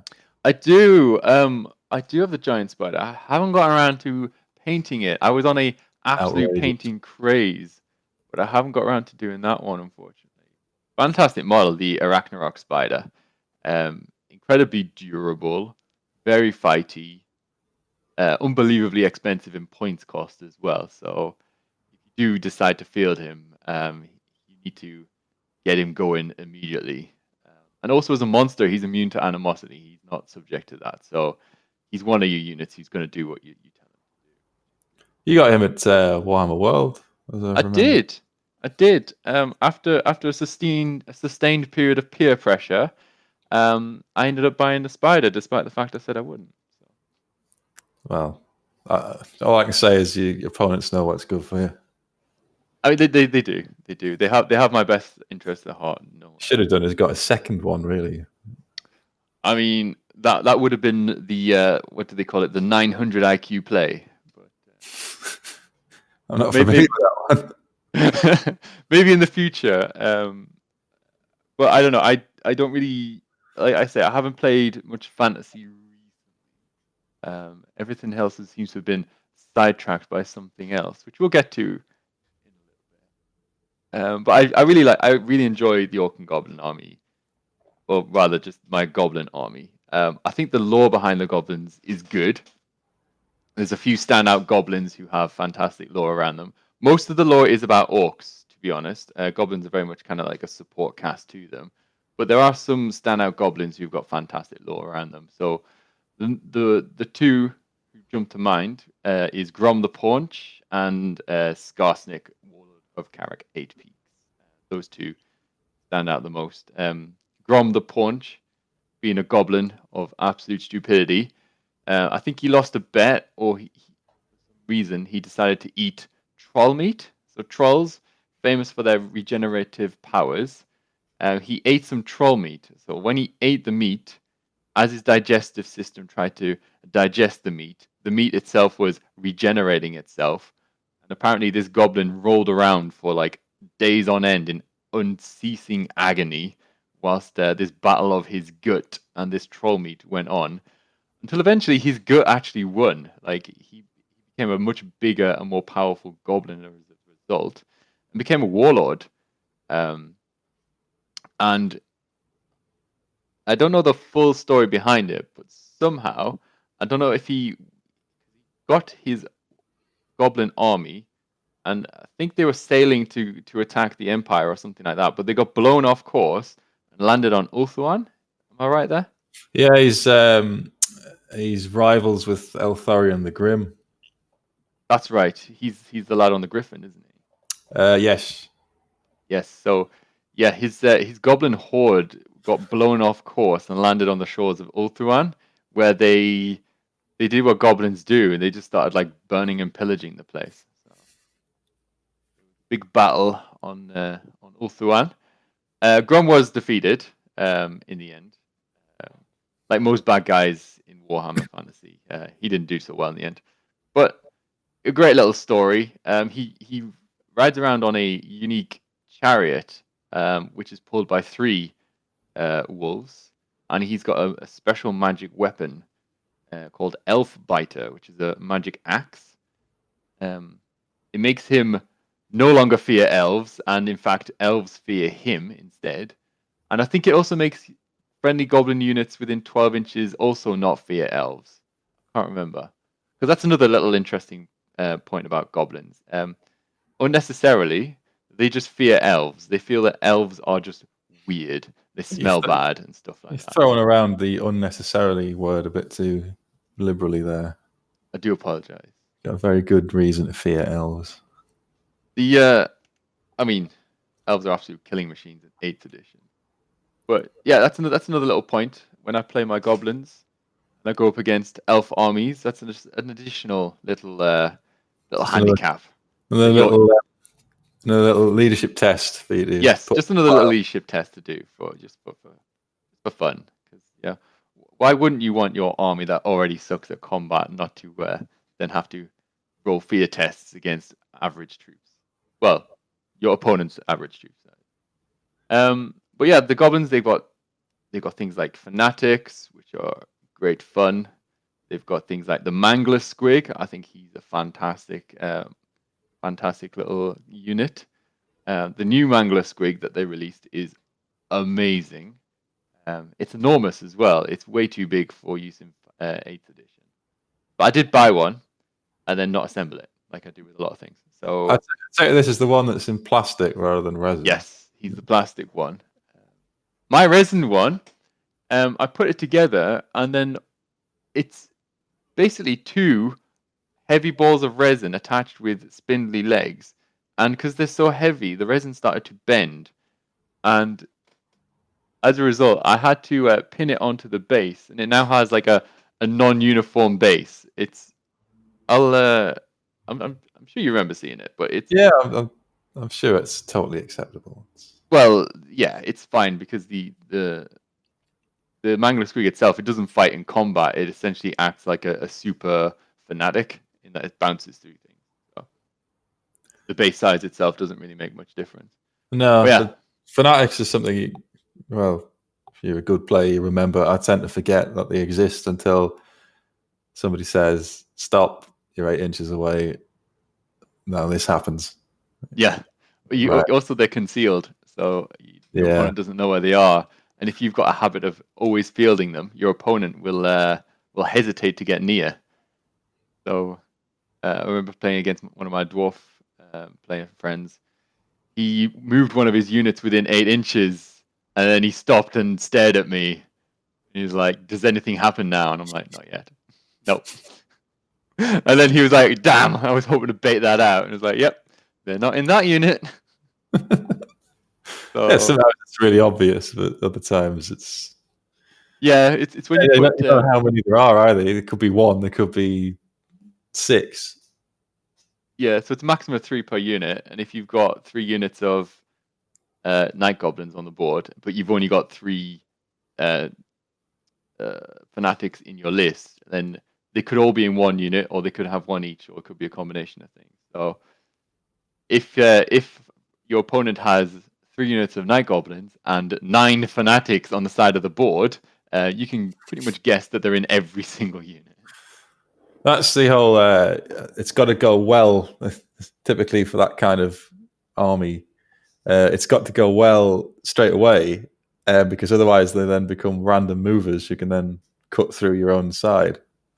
Oh yes, the number of times I remember one of my fanatics, and I rolled to see how far it went, and it went 2 inches. So it lands literally outside of my own unit, and then in the next turn, you don't want to move through it, but you've got a bloody fanatic sat in front of your unit, and then when it randomly moves, it pinged through 3 of my own units. It was like, oh, okay. Are you not supposed to sort of put them off at a diagonal so your unit can still move if they only go 3 inches or so? Well, the units, because they're night goblins, they're 3 points each. You have to have huge units to absorb all those losses to avoid panic. Your unit's so wide, and you want to get it straight towards your opponent as close as possible. So you normally just do like straight lines right up, and I suppose even if you do kill, was it D6 strength 5 hits? yeah, D6 strength 5 hits. So a unit of 80, you're not really going to do. You're not going to make that. No, but I normally roll them in units of 40. I mean, a lot of people who do use night goblins, they use these enormous buses of like 80 unit goblins and stuff. But I think that's kind of unfun. I like having a little bit smaller than that. They're also, I think it's the only army where their bolt throwers can blow up. Yeah. Unique trait about the bolt throwers is that they have the special rule called slipshod, because they're literally thrown together using bits of string. Like they MacGyver these things up and get them to throw bolts at people. So if you roll a 1 to hit, you then roll on the stone thrower misfire table. And I've had my own bolt throwers blow up in the past. But then again, for a bolt thrower, they're unbelievably cheap. They're They're so 30 cheap. points or something, aren't they? 35 points, yeah. 35 points. You can just spam them. It doesn't matter if they blow up. Yeah, so each one takes up a single. It takes 2 bolt throwers to take up a slot. So Are they you rare? can feel a lot. No, they're special. Special. Oh, well. Yeah. The Doom Dive is rare. Bolt throwers are special. And I think the Rock Lobber is rare as well. There's an army list out there, which is the Orc and Goblin gun line, and it's apparently a very, very tough one to beat, because they can field so much artillery for so cheap. It's just not very good. I could see artillery parks working for them, because it doesn't matter. They can just pack so many in that blast everything apart before it gets there. But it's always interesting to fight an army that can destroy itself without you even having to do anything. It's was it against your Tomb Kings where we played a draw again with your Tomb Kings, and we counted it up at the end of it, and I did more damage to my army than you did. Yeah, I think that's right. Still a draw. That was another sterling draw I managed for the Tomb Kings. I said they're not very well powered. That was at some. It was like under a railway arch, wasn't it? That place. Yeah. It's Dark Sphere Dark here in Sphere. London, So, yeah. underneath Waterloo Station. That's my claim to fame. Talking about notable goblins, the other one I like is a lad called Skarsnik. So he's the warlord of Eight Peaks. Carrick Eight Peaks being a dwarven stronghold, famously in a three-way power tussle between the goblins, the Skaven, and the dwarves. And the dwarves never do well in this, ever, in all the stories. They're like a whipping boy, the dwarfs. They just seem to get the rough side of everything. They do, unfortunately. Like you mentioned before, with the Lizardmen or the Slan moving the world's edge mountains around, and then all these ruined keeps and whatnot, full of beastmen and goblins and the Skaven and the rest of it. They have a tough time to the dwarves. It's Carrick Eight Peaks. Is that's where Queek's from, isn't it? Or that's where he's. Yeah, that's where he operates out of. Yep, it's Queek Head Taker. So the Carrick Eight Peaks itself has got like a few different levels to it. I think the very top level is controlled by the Skaven, and the bottom level is controlled by the goblins. And there's a bit of it which is still kind of respectable, and that's held by the dwarves.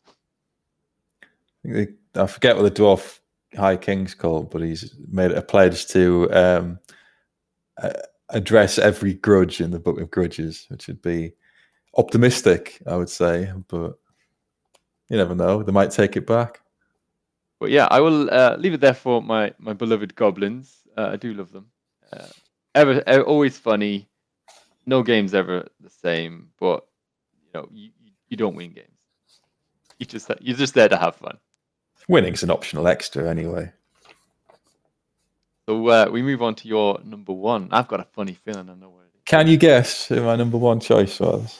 Was your number one choice the High Elves? It is High Elves. Hey! Obviously, it was High Elves. The greatest faction in any game ever. From lore, model, fun to play, the characters, the history, everything about the High Elves is fantastic. And I know they're a rip-off of Tolkien elves, but somehow they've mutated in what they did to them. And I think the lore around the High Elves is much better than, controversial, is much better than the stuff they initially ripped it off from. Because although they're a dying race, they haven't given up. They're not clearing off to some land across the ocean or whatever the hell happened in Middle Earth. Their outlook is, if we're going out, we're going to take as many chaos with us as possible. They still think they still protect the world. They still expend their armies to stop chaos, undead, anything like that. They're still protecting the lesser races, even though they think they're beneath them. They're just great heroes, all of them. The dwindling in population, but that doesn't stop them. They've gone from having an army to a citizen levy, so they're all trained in some form of warfare because they're going to be needed everywhere in the old world.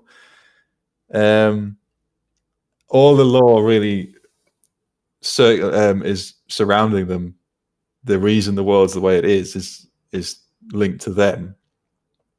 The split with the Dark Elves linking to Anarion. Like, Anarion is probably one of the greatest characters in any of the Games Workshop stuff. He's the ultimate tragic hero in that he's in the initial chaos invasion after the polar gates collapsed and the old ones left. demons and all sorts invaded the old world. The elves were a non-martial race. I think it's the Everqueen was ruling over them, like a non-militaristic, the crafts and the farming and stuff like that. Then they get invaded by chaos. Anarian's an adventurer who's been across to other lands, comes back, realizes what's happening, tries to lead a defense, doesn't work. So he makes an offering of himself to Assyrian, throws himself into the flame of Assyrian as a sacrifice. He's not incinerated. He gets imbued with godly power and destroys the Chaos Invasion along with the help of his friend Calidor, who is the greatest mage. Did he use the Warp Sword of Cain during that? No, in the initial thing, he doesn't use it. But when the second Chaos Invasion, he can't hold it back. So that's when he goes to the Shrine of Cain and draws the Widowmaker, which you must never do, apparently, because it curses your bloodline for eternity. So that is the sword, a fragment of the sword of the elven god of war, Cain, which is on, I think it is on the Island of Blood. No, it isn't. Why is my lore failing me now on my favorite army? Well, anyway, there's an island at the north of Ulthuan where the temple is that holds the sword. Everyone says this is a terrible idea, don't draw it. And he says, I'll take on any burden to save the Ulthuan. It does work. However, he moves his court to that's why. It's because his wife and children are all believed murdered by agents of chaos. That sends them around the bend. After all that, he then hooks up. He saves Morathi from a chaos warband, who, spoilers, turns out to be a Slaanesh worshipper, and she sort of corrupts him.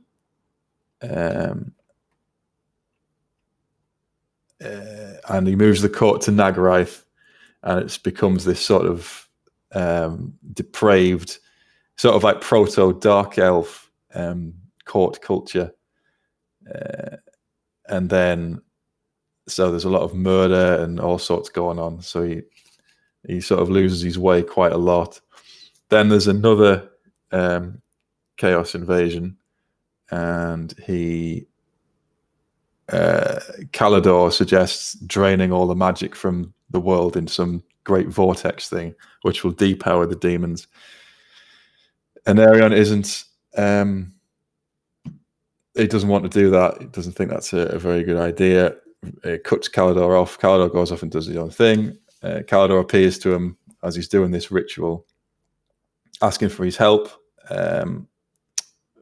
He eventually puts these grievances aside with Calidor.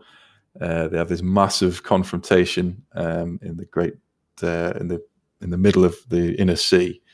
That's where he famously kills 4 greater demons on the back of his dragon. They do manage to complete the ritual. They drain the magic from the world, ending the chaos incursion. He goes back to the Shrine of Cain, puts the sword back, and that's why he's believed dead, although they never recover the body.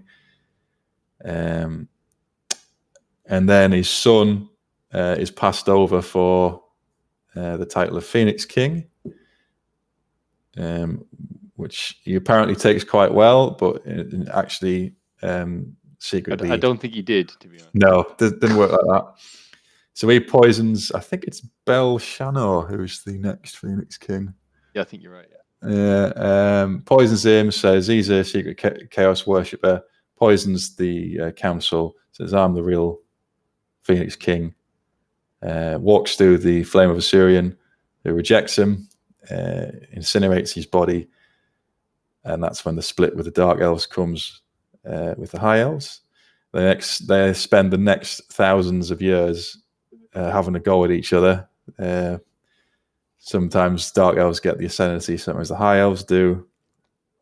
The Dark Elves initiate the War of the Beard by dressing up as High Elves and wiping out dwarven caravans, trade caravans. The King of the Dwarfs sends an emissary to the the Phoenix King, saying, I need some compensation for this. Stop destroying our caravans. The king at the time is Calador II, who did nothing wrong. Quite logically says you don't talk to a king like that, and has the ambassador shaved, which is a great offense. Great offense to a dwarf. That starts the War of the Beard, which explains why elves and dwarfs don't get on. And then much later on, after that's all resolved, it is Teclis, who is a distant relative of Anarion, who's the greatest mage of the time, who encounters the Empire and starts the Imperial College of Magic. So they're responsible for that. Basically, everything that happens in the world is in some way connected to what the High Elves have done or failed to do. And they're great. They're one of those races that, similar to the dwarves, they're ever present. They're intertwined with so many different storylines, and quite rightly, they have some of the most interesting characters and the best storylines in Anarion, as you mentioned there. They're absolutely iconic, been ever present the whole time through, and although, like you said, they are basically ripped off from Tolkien's elves, the story that they've developed for them, they're now a completely different entity and very, very different, and really far more interesting, because it's all that, and you've said it a few times, all that moral grayness that goes on here and there. So, is really, really interesting army faction, really. That's why I like the High Elves, in that they're extremely arrogant, and everything that people like in world setting don't like about them. They're arrogant, they think they're great, they're their own arse. They are, but they've got a reason for that. In that they've saved the world multiple times, and they'll do it again. And also within the High Elf kingdoms, there's the kingdom of Calador. What the outside world thinks the High Elves are like, arrogant arseholes, High Elves think that people from Calador are like that. So it's even internal. That's just why Calador is probably my favorite kingdom. But their units are fantastic. They're an extremely strong army. I've played them since 2017. Very strong at magic, very good fighting. They're not very tough. I think that every elf is toughness 3. So again, a big alpha strike army, but always strikes first, rerolls to hit, high ballistic skill, high weapon skill, very elite army, very good. Like the Phoenix Guard are probably one of the best units in the game. White Lions, I never did know which ones I prefer. All of the units, except like Tyranid chariots and things like that. But sword masters, White Lions, they've got dragons. The lords can fly on dragons. They've got archmages. High magic is one of the best lores in the game. They're really good. They're really fun to play. They've got really good lore, and they're the best. They're my favorite army in any setting. So the models are great. I think their cavalry looks great. I think their chariots look great. The infantry looks great. Also particularly like your Phoenix Guard. Your Phoenix Guard look really good. You've done a really good paint job with those. If I ever finish them. Yes. But those first 2 ranks are like absolutely yeah. But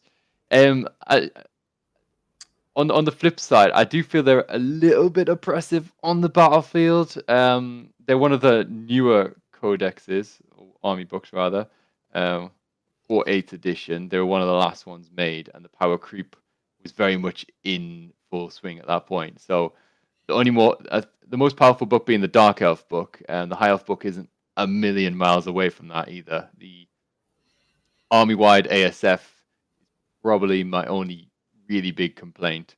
I feel their magic is very strong. Like the High Elf magic lore is one of the best, but you'd expect that from High Elf, so I'm not going to complain about that. But as an army, I think they're very good. There's a lot of synergy in the army. They move quickly, good leadership, very high strength attacks, that kind of thing.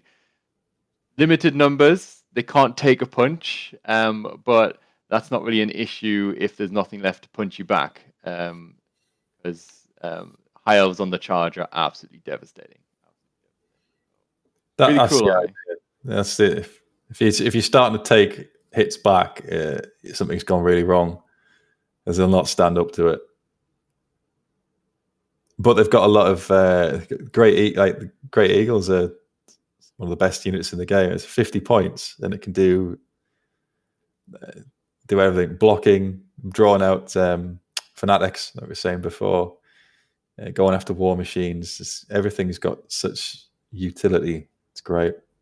Yeah, they have an answer to almost everything. The Great Eagles being a very good example of that. One flying eagle can do so much in a single unit. They also have access to good shooting as well. You don't really see too much shooting in Warhammer Fantasy because ballistic skill based shooting tends not to be very good. But the High Elves do have access to goods. They've probably got the best shooting unit in the game, arguably the Sisters of Avalon, because it's strength 4, magic, flaming, attacks at ballistic skill. I think they're 5. 5. And if you put a handmaiden in, they become quick to fire. So that is a good unit. Yes, that like again, that's quite a unique kind of niche unit to have a powerful shooting unit like that. With regards to the best kind of shooting units, I still think Way Watchers from the Wood Elves. Yeah, Wood Elves, their shooting is just insane. Yeah, Way Watchers are crazy, but that's a different army, and we'll leave them. But and then again with the lore fan, the High Elves, there's so many stories, there's so many books, there's so many short stories. They have so many characters who have had so many different dealings with different things. Like you look at Techless, that guy shows up all over the place. Every big event in modern old world history Techless has been there at some point or had some kind of hand in it. So the massive part of the old world. As is his brother. What's his brother called again? Tyrion. Tyrion, there he is. Tyrion's got a fantastic model as well. I really like Tyrion on the horse there. He's also an extremely good fighter. Like all their characters are extremely good at what they do. I've never used Tyrion or Techless, but I've used Alariel, the Ever Queen, and she's really good. The White Lion Horde with Alariel in it is people can quite legitimately quit the game if you bring that. It's certainly one you'd have to agree in advance because they get her ward save 5 up against non-magical attacks, and every time she casts high magic, that improves by 1. And then you give the probably one of the most hated items in the game, the Banner of the World Dragon, which gives them 2 up save against all magical attacks, and it's very, very hard to shift that unit. Yeah, Banner of the World Dragon, one of the more oppressive items. It's not a case that I dislike it as an item. It's the fact that it can be given just to a unit banner bearer. Yes, it's only 50 points, so you Yes. can take it on the, which means you can't get rid of it out of the unit. Exactly. So If you were to give it to like if it was like a battle standard bearer only, or alternatively just make it 55 points or something like that, which means only a battle standard bearer can use it. Then you can do something about it. You can try and target it a bit, but that between the Banner of the World Dragon and the Always Strike First, I think those are the two really big bits that I would have like a little bit of a whinge about. But otherwise, I think they're a fun army. Like they're fun to face as well. I said they're a bit oppressive, but you know, um, you can't base all your games on whether you won or lost. It's all about enjoying the experience. And high elves. I mean, what's more fantasy than high elves? Like when you think fantasy, you think elves, you think orcs, goblins, humans, and that's it right there. So I think elves are fantasy. They literally are fantasy, and I think they're fantastic. So I could gush about high elves all day. They're they're the best. Anyway, what is your number one? I think I can predict what this is. Okay, well, let me guess what your number one was. I'll let you have a guess of what my number one might be. Is it Night Lords? Is it the 8th Legion Traitor Space Marines Night Lords? The answer would be yes. It is. So my number one pick is the Night Lords Legion of Chaos Space Marines. I originally played them back when we were at sixth form. Do you remember that? I remember you, but because I think I had some Thousand Suns at the time. I had some Thousand Suns, which were the horrible old marine body with pewter head, which I just immediately put in the bin after about a week. But obviously, you had more success with your experimental legion. Well, I've still got them. My dad still got them stuck in the house somewhere. I've always liked the Night Lords. I think originally it was a case of they're the ones with the silly armor with the lightning on it. I think that looks cool. But then you read a bit more about it, and they've got like a really interesting lore. And while their Primarch isn't everyone's favorite, Conrad Kurz, I think he's got a really interesting and tragic story behind him. And he's one of the trader Primarchs who didn't fall to chaos, never did. He's dead. So there's that. On the tabletop, the Night Lords favor use of like jump pack infantry, overwhelming firepower, and just general sneakiness. And I really enjoy painting them as well. I've got a quite large amount of them painted at this point, so I really enjoy painting the deep blue and the gold against each other. I think it's a nice scheme to do. So I have a lot of Night Lords currently painted and ready to go. So big fan of the 8th Legion. Really like their lore as well, particularly their origins and how it all came to be. I think Comrade Kurz is a very interesting character in that when all the Primarchs were scattered across the galaxy, his pod landed on a planet called Nostromo. Nostromo was like a mining world for adamantite or something like that. And his pod pierced the crust of this adamantite, and baby Conrad Kurz apparently had to crawl through lava to survive. So his beginnings as a child was very different to other Primarchs. Other Primarchs were raised in families. They had people around them to support them, whereas Conrad did not. He had nothing. He landed on this planet called Nostromo, which had a near enough 100% crime rate. It was just awful. This place was terrible. It was in perpetual night. Crime was rife. Corruption was rife. Life in general was just terrible. And so Conrad had to look after himself. He grew up, but to begin with, feeding on like whatever he could get his hands on, which often ended up being like rats and stuff like that, which is kind of grim. Later on, as he got older and physically far more powerful, he began to dole out some justice. He essentially became Batman in space. So he would see any kind of crime, and he would then punish it very severely. Whereas Batman in the DC universe, Batman's got one rule that he doesn't kill. Conrad Kurz came up with this one rule, which was that he always kills, regardless of the crime. So his sentence for any crime would be death. And so he went around the planet of Nostromo, and he was able to bring it to a point where it was like a normal planet and people would like follow the law. He took this 100% crime rate down to 0% because the whole populace lived in terror of this guy who they called the Night Haunter. So the Night Haunter might pop up anywhere and beat you to death for whatever you did. So it's even hilarious because the thing is, Conrad Kurz was kind of insane as well. One of his gifts as a Primarch was that he had the gift of precognition, which gave him like these insane visions, and he would see things and they would come to pass, and it would drive him crazy.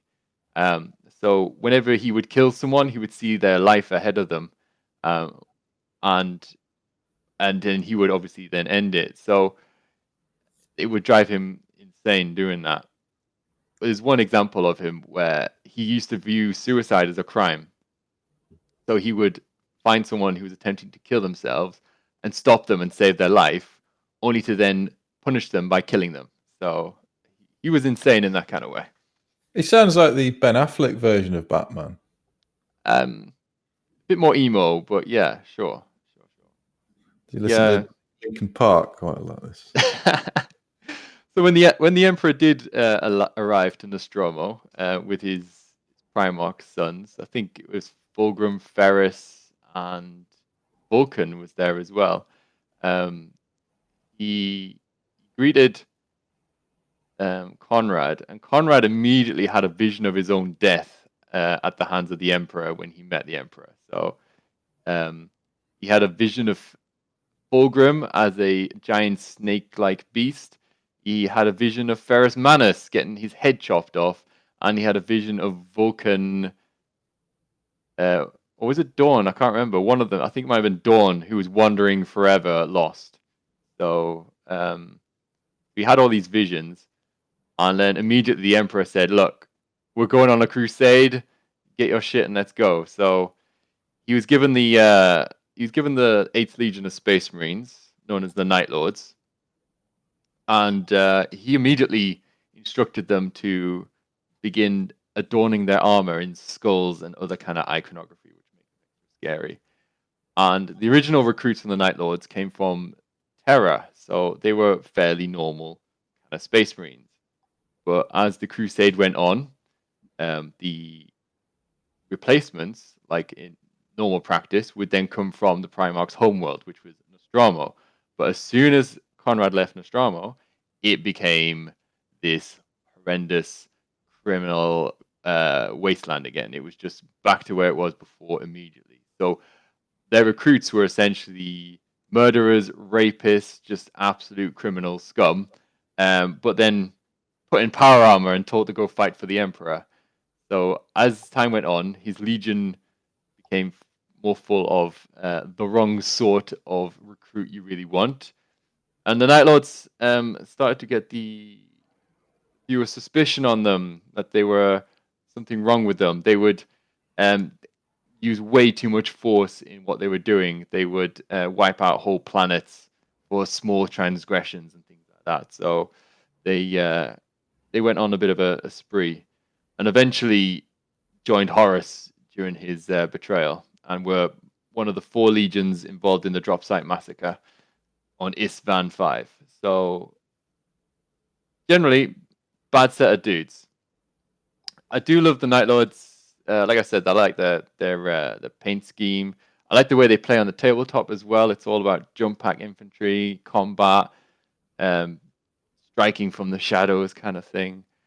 Also, the new Chaos Space Marines. I can't say they're new because they're only a year old now. The new models look fantastic. 40k new, not fantasy new. This is 40k new, so they are actually new. So they look great. I love the Marines, Helldrake, the Venom Crawler. That's a great model as well. I've also got some of their older models as well.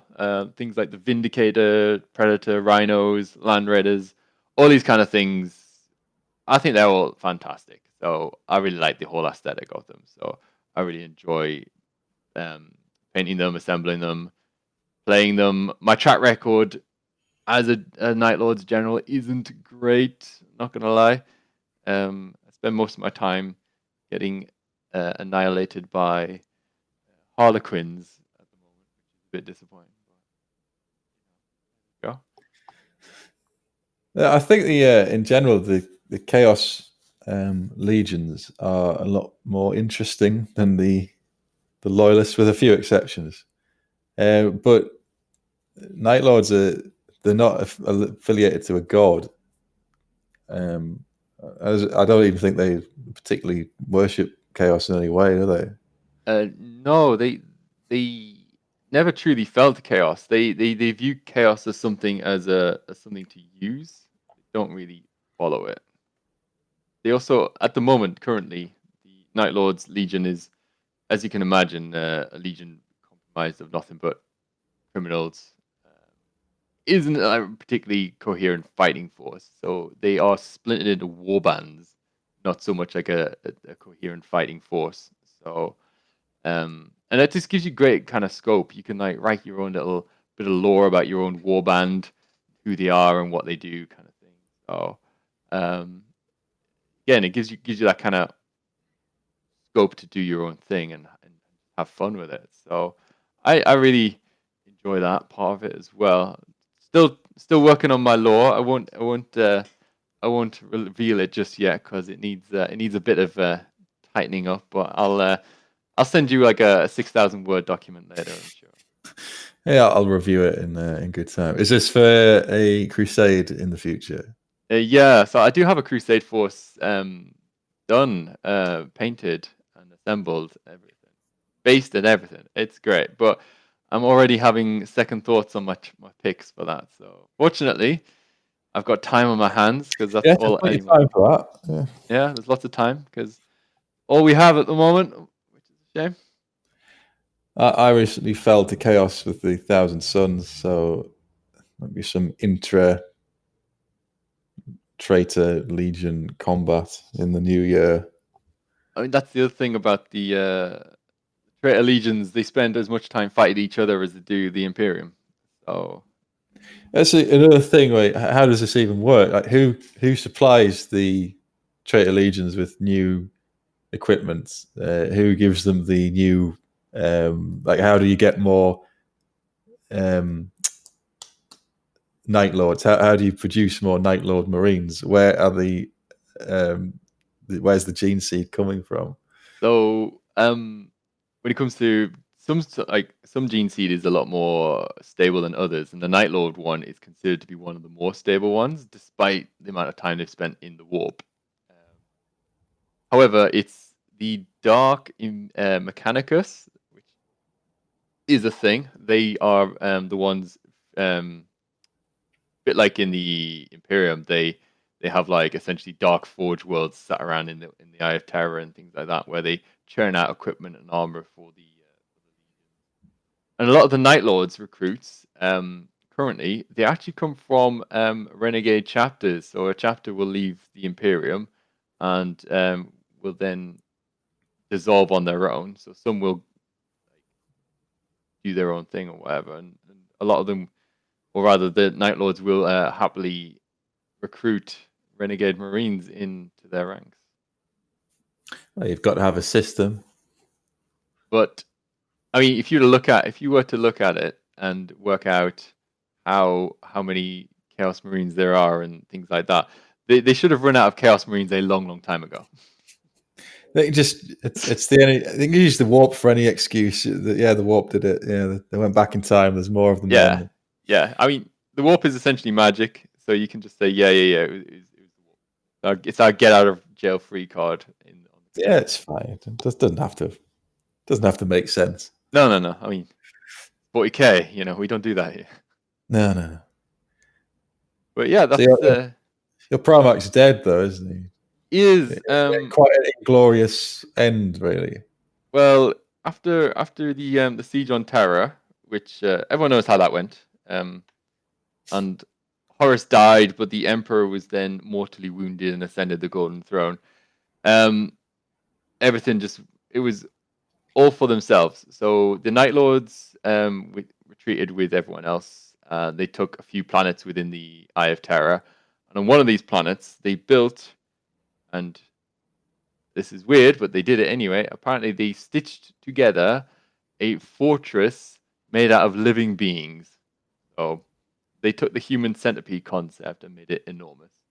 And Conrad Kurz was in there, and it was an Imperial assassin who was dispatched to kill him. And despite the fact that the Night Lords spotted this assassin, Conrad Kurz ordered them to not intervene and do anything with her. So the Calidus assassin arrived. He had his little monologue with her, and then she killed him. Oh, well, it's a bit of an anticlimax. Massive anticlimax. Very disappointing end to a tragic character. He never had any support from his father, the Emperor. He never felt any real companionship or like brotherhood with the other Primarchs. He hated his own Legion. His Legion hated him as well. He was just Didn't he destroy the homeworld or something?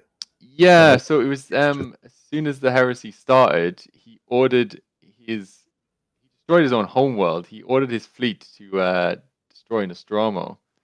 And it was when he destroyed Nostromo, the Emperor actually recalled him back to Terra and was like, hang on, what the hell are you doing? Get back here. We need to talk about this. But that's when the heresy broke out. And he was then instead, despite having committed this horrendous crime, he was then sent to Isfahan 5 to back up the loyalist Marines there. So there should have been alarm bells there when you're getting reinforced by the Night Lords with them having done that. But I guess people weren't thinking straight during the heresy. The Emperor makes one or two tiny mistakes around the time of the heresy. So The Emperor made many mistakes. I think the biggest mistake he made was he just did not tell any of the Primarchs at the start. Whenever he met them, he didn't warn any of them about chaos. that seems certainly Magnus. He should have. He could have avoided a massive issue if he just told Magnus what the plan was. Yeah, but I find the whole story. I really like the lore behind 40k, and particularly the heresy. I think it's something unique to Games Workshop. Like they didn't nick that from anyone else. They actually wrote that in, which is really interesting. If you go to, I think it's the original Titan Legions. Yeah. It's all of the characters, or most of them, are still in there from like 1990 or 1980 something. But it's General Horus. He's just a traitor general to the. It's before they'd worked out its Primarchs and things like that. Oh, okay. Yeah, cool. So, but all the characters are still there. It hasn't changed that much. So I think it's fascinating, and the books, the Horus Heresy books are amazing. yes, although I will admit I haven't read as many of them as I would like to. some of them are good, but Master of Mankind is probably my favorite. I know that's not everybody agrees, but I think the depiction of the Emperor in that is the closest to I think he would be anyway. Anyway, we're off topic now. We are off topic again. Yeah, sorry, yes, I am off topic. So the state of them now, they're in the warp, I assume. They're fragmented. They are across the galaxy. You can realistically justify them being in any theater of war anywhere at this point, especially with the galaxy ripped in two. They have easier access in and out of the warp than ever before. So I know, especially with the psychic awakening stuff, the Night Lords were backing up Abaddon's nonsense, and I believe they were also in assistance to Fabius Bile as well. He had a group assisting him there. but they don't have any kind of coherent fighting force or anything like that. In fact, the largest force of Night Lords about is a warband which is um, headed up by a demon prince. So he's a Night Lord who ascended demonhood, but he's very much in the minority. Most Night Lords do not worship chaos, and they view other Night Lords who do as just a bit weird. To be It's almost like the atheist Chaos Legion. Sort of. I mean, obviously some legions are dedicated to one particular god, like the Thousand Suns or the Death God, for instance. And then you've got others like the Word Bearers who worship it in its entirety. And then you have others like the Iron Warriors, who are, again, I think they're a little bit like the Night Lords in that they're not really big on the demons, but they're very big on whole freedom and not being part of the Imperium. Yeah, it's sort of like there's no, like you're saying before, there's no real coherency between there's no aligned objectives to the Chaos Legions other than be a pain in the arse for the Imperium, unless they get their heads knocked together by a Black Crusade or something. Yeah, I was finding a little bit disappointing in the sense that the only thing that seems to like get them going is one of Abaddon's Black Crusades, and he's had so many of them at this point. 27th Black Crusade. like them Rocky films that keep on coming. Yeah. But I think in terms of tabletop power, the Night Lords aren't the strongest, and particularly in 9th edition, they're still waiting on a new Codex update because Chaos Space Marines are considered to be not great. Outside of a few units, they're not particularly good. Standout units being things like Obliterators and for personal experience, they are unpleasant. Yes, down a night in one round of shooting and then do it again. Yes, if you roll well, always the way. But the Obliterators are very, very good. Demon Engines can be very good as well, especially with the new rules for 9th edition with the moving no heavy firing. Yeah, they don't get the -1 penalty anymore, do you? Yeah, they're ballistic skill 4, so they're not great at shooting, but now they can move and shoot without a penalty. It's better. And the Night Lords have got interesting stratagems. They've got like one stratagem which can switch off auras completely. Great. And a lot of their stratagem work around leadership and things like that, and that ties into their Legion trait, which negatively affects nearby enemy units' leadership, which is not really very good. But once you start tying that into the stratagems, it becomes very good. So it's interesting. They require you to get up close and personal very quickly. So I like that. I like a good scrapping hand to hand myself. Well, there you go. There's 10 combined top armies that we have played. Just looking at my list here, I slated the Tyranids and the Tomb Kings, but I was really pro the Admech Knights and High Elves. So there's a balance. How did I do? Oh yeah, I slammed the Eldar and was pretty nice to everyone else except calling Lizardmen boring. Yeah, you said the lore was boring, but the models were good.